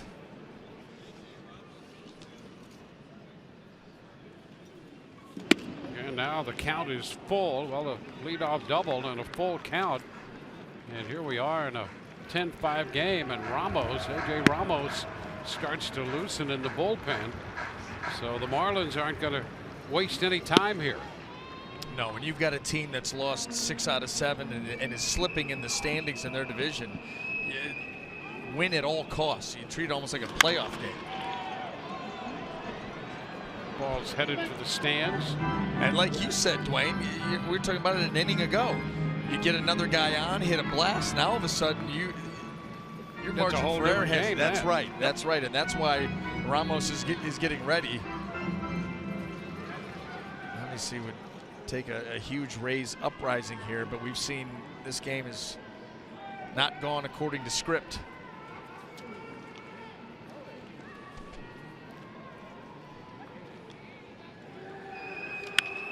There's a little base hit into center field. That's going to drop in front of Yelich. It'll be first and third. So the double by Borges, now a base hit by Beckham. And the Marlins and their brain trust over there starting to think what we were talking about last inning. Absolutely. Here it is. That ball gets in on Tim Beckham, handcuffs him just a little bit, but he's strong enough to get it out there into center field, drop it in. First and third, nobody. Numbers starting to swing over towards the Rays here, try to put something together and at least make this game interesting. Well, Kevin Kiermaier's due up, and the Marlins are going to talk about it on the hill here with 2 men on and nobody gone. Well, the Rays and the Marlins back at it tomorrow. Our coverage begins at 6:30. Matt Andriese over his last 4 starts, 1-1 with an earned run average of 3, holding the opposition to a .225 average. He'll be doing the pitching for the Rays. Dan Straley on the hill for the Marlins tomorrow.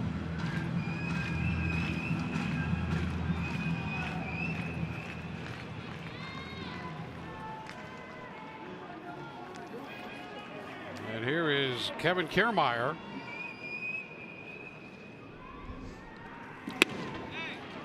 Kiermaier opened the scoring with a base hit, driving in a couple in the second inning. Gave the Rays a 3-0 lead after Weeks had doubled home Miller. He opened the Rays a 3-run lead. It's 1-1.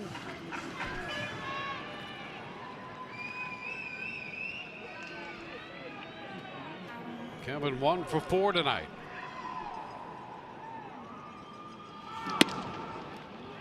Pitch is inside. 2-1.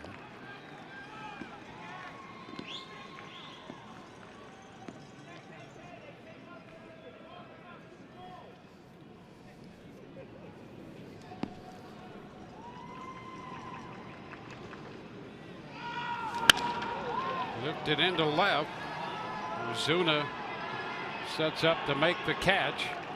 The throw comes down the line at third toward the plate. Handled there by Prado. That's the first out. Number 3, Longoria. So 1 away in the bottom of the 9th.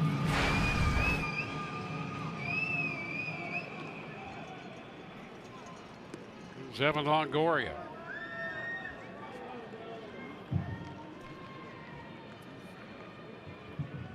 Longoria looking for his first hit of the night.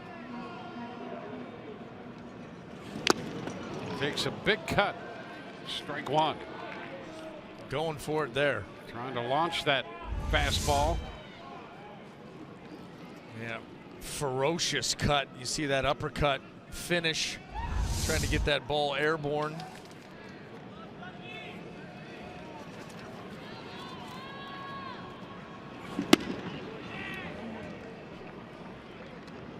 A 1-1 count.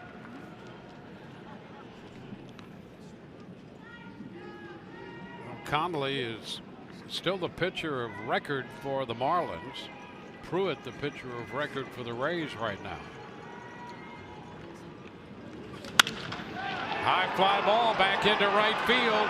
Ichiro on the track. He makes the catch. The tag at third. Borges will score. That'll make it 10-6. Holding at first is Beckham. Well, a few more feet and it really would have been interesting. Oh boy, you're not kidding. And we know Evan Longoria has the power to go out the other way. And this is what we're talking about. Pretty good plate coverage there, just not able to get enough into it. Falls a few feet short.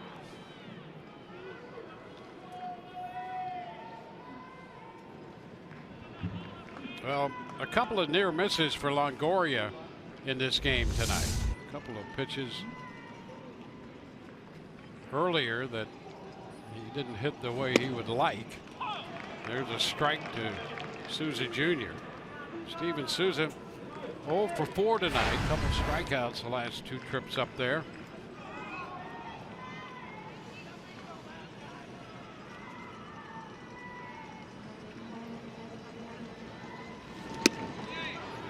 Pitch is down. He checked in time.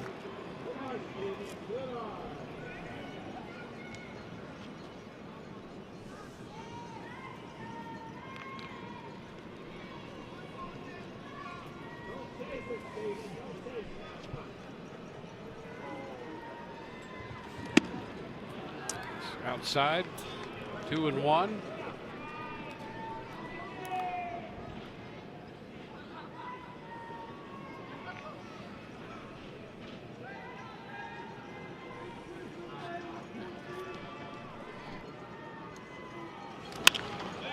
Fly ball short right. Ichiro coming in a hurry, and he makes the catch to end this game. Ichiro Suzuki angling toward the line, got there with that glove hand to make the grab, and this one is over. It's a 10-6 final.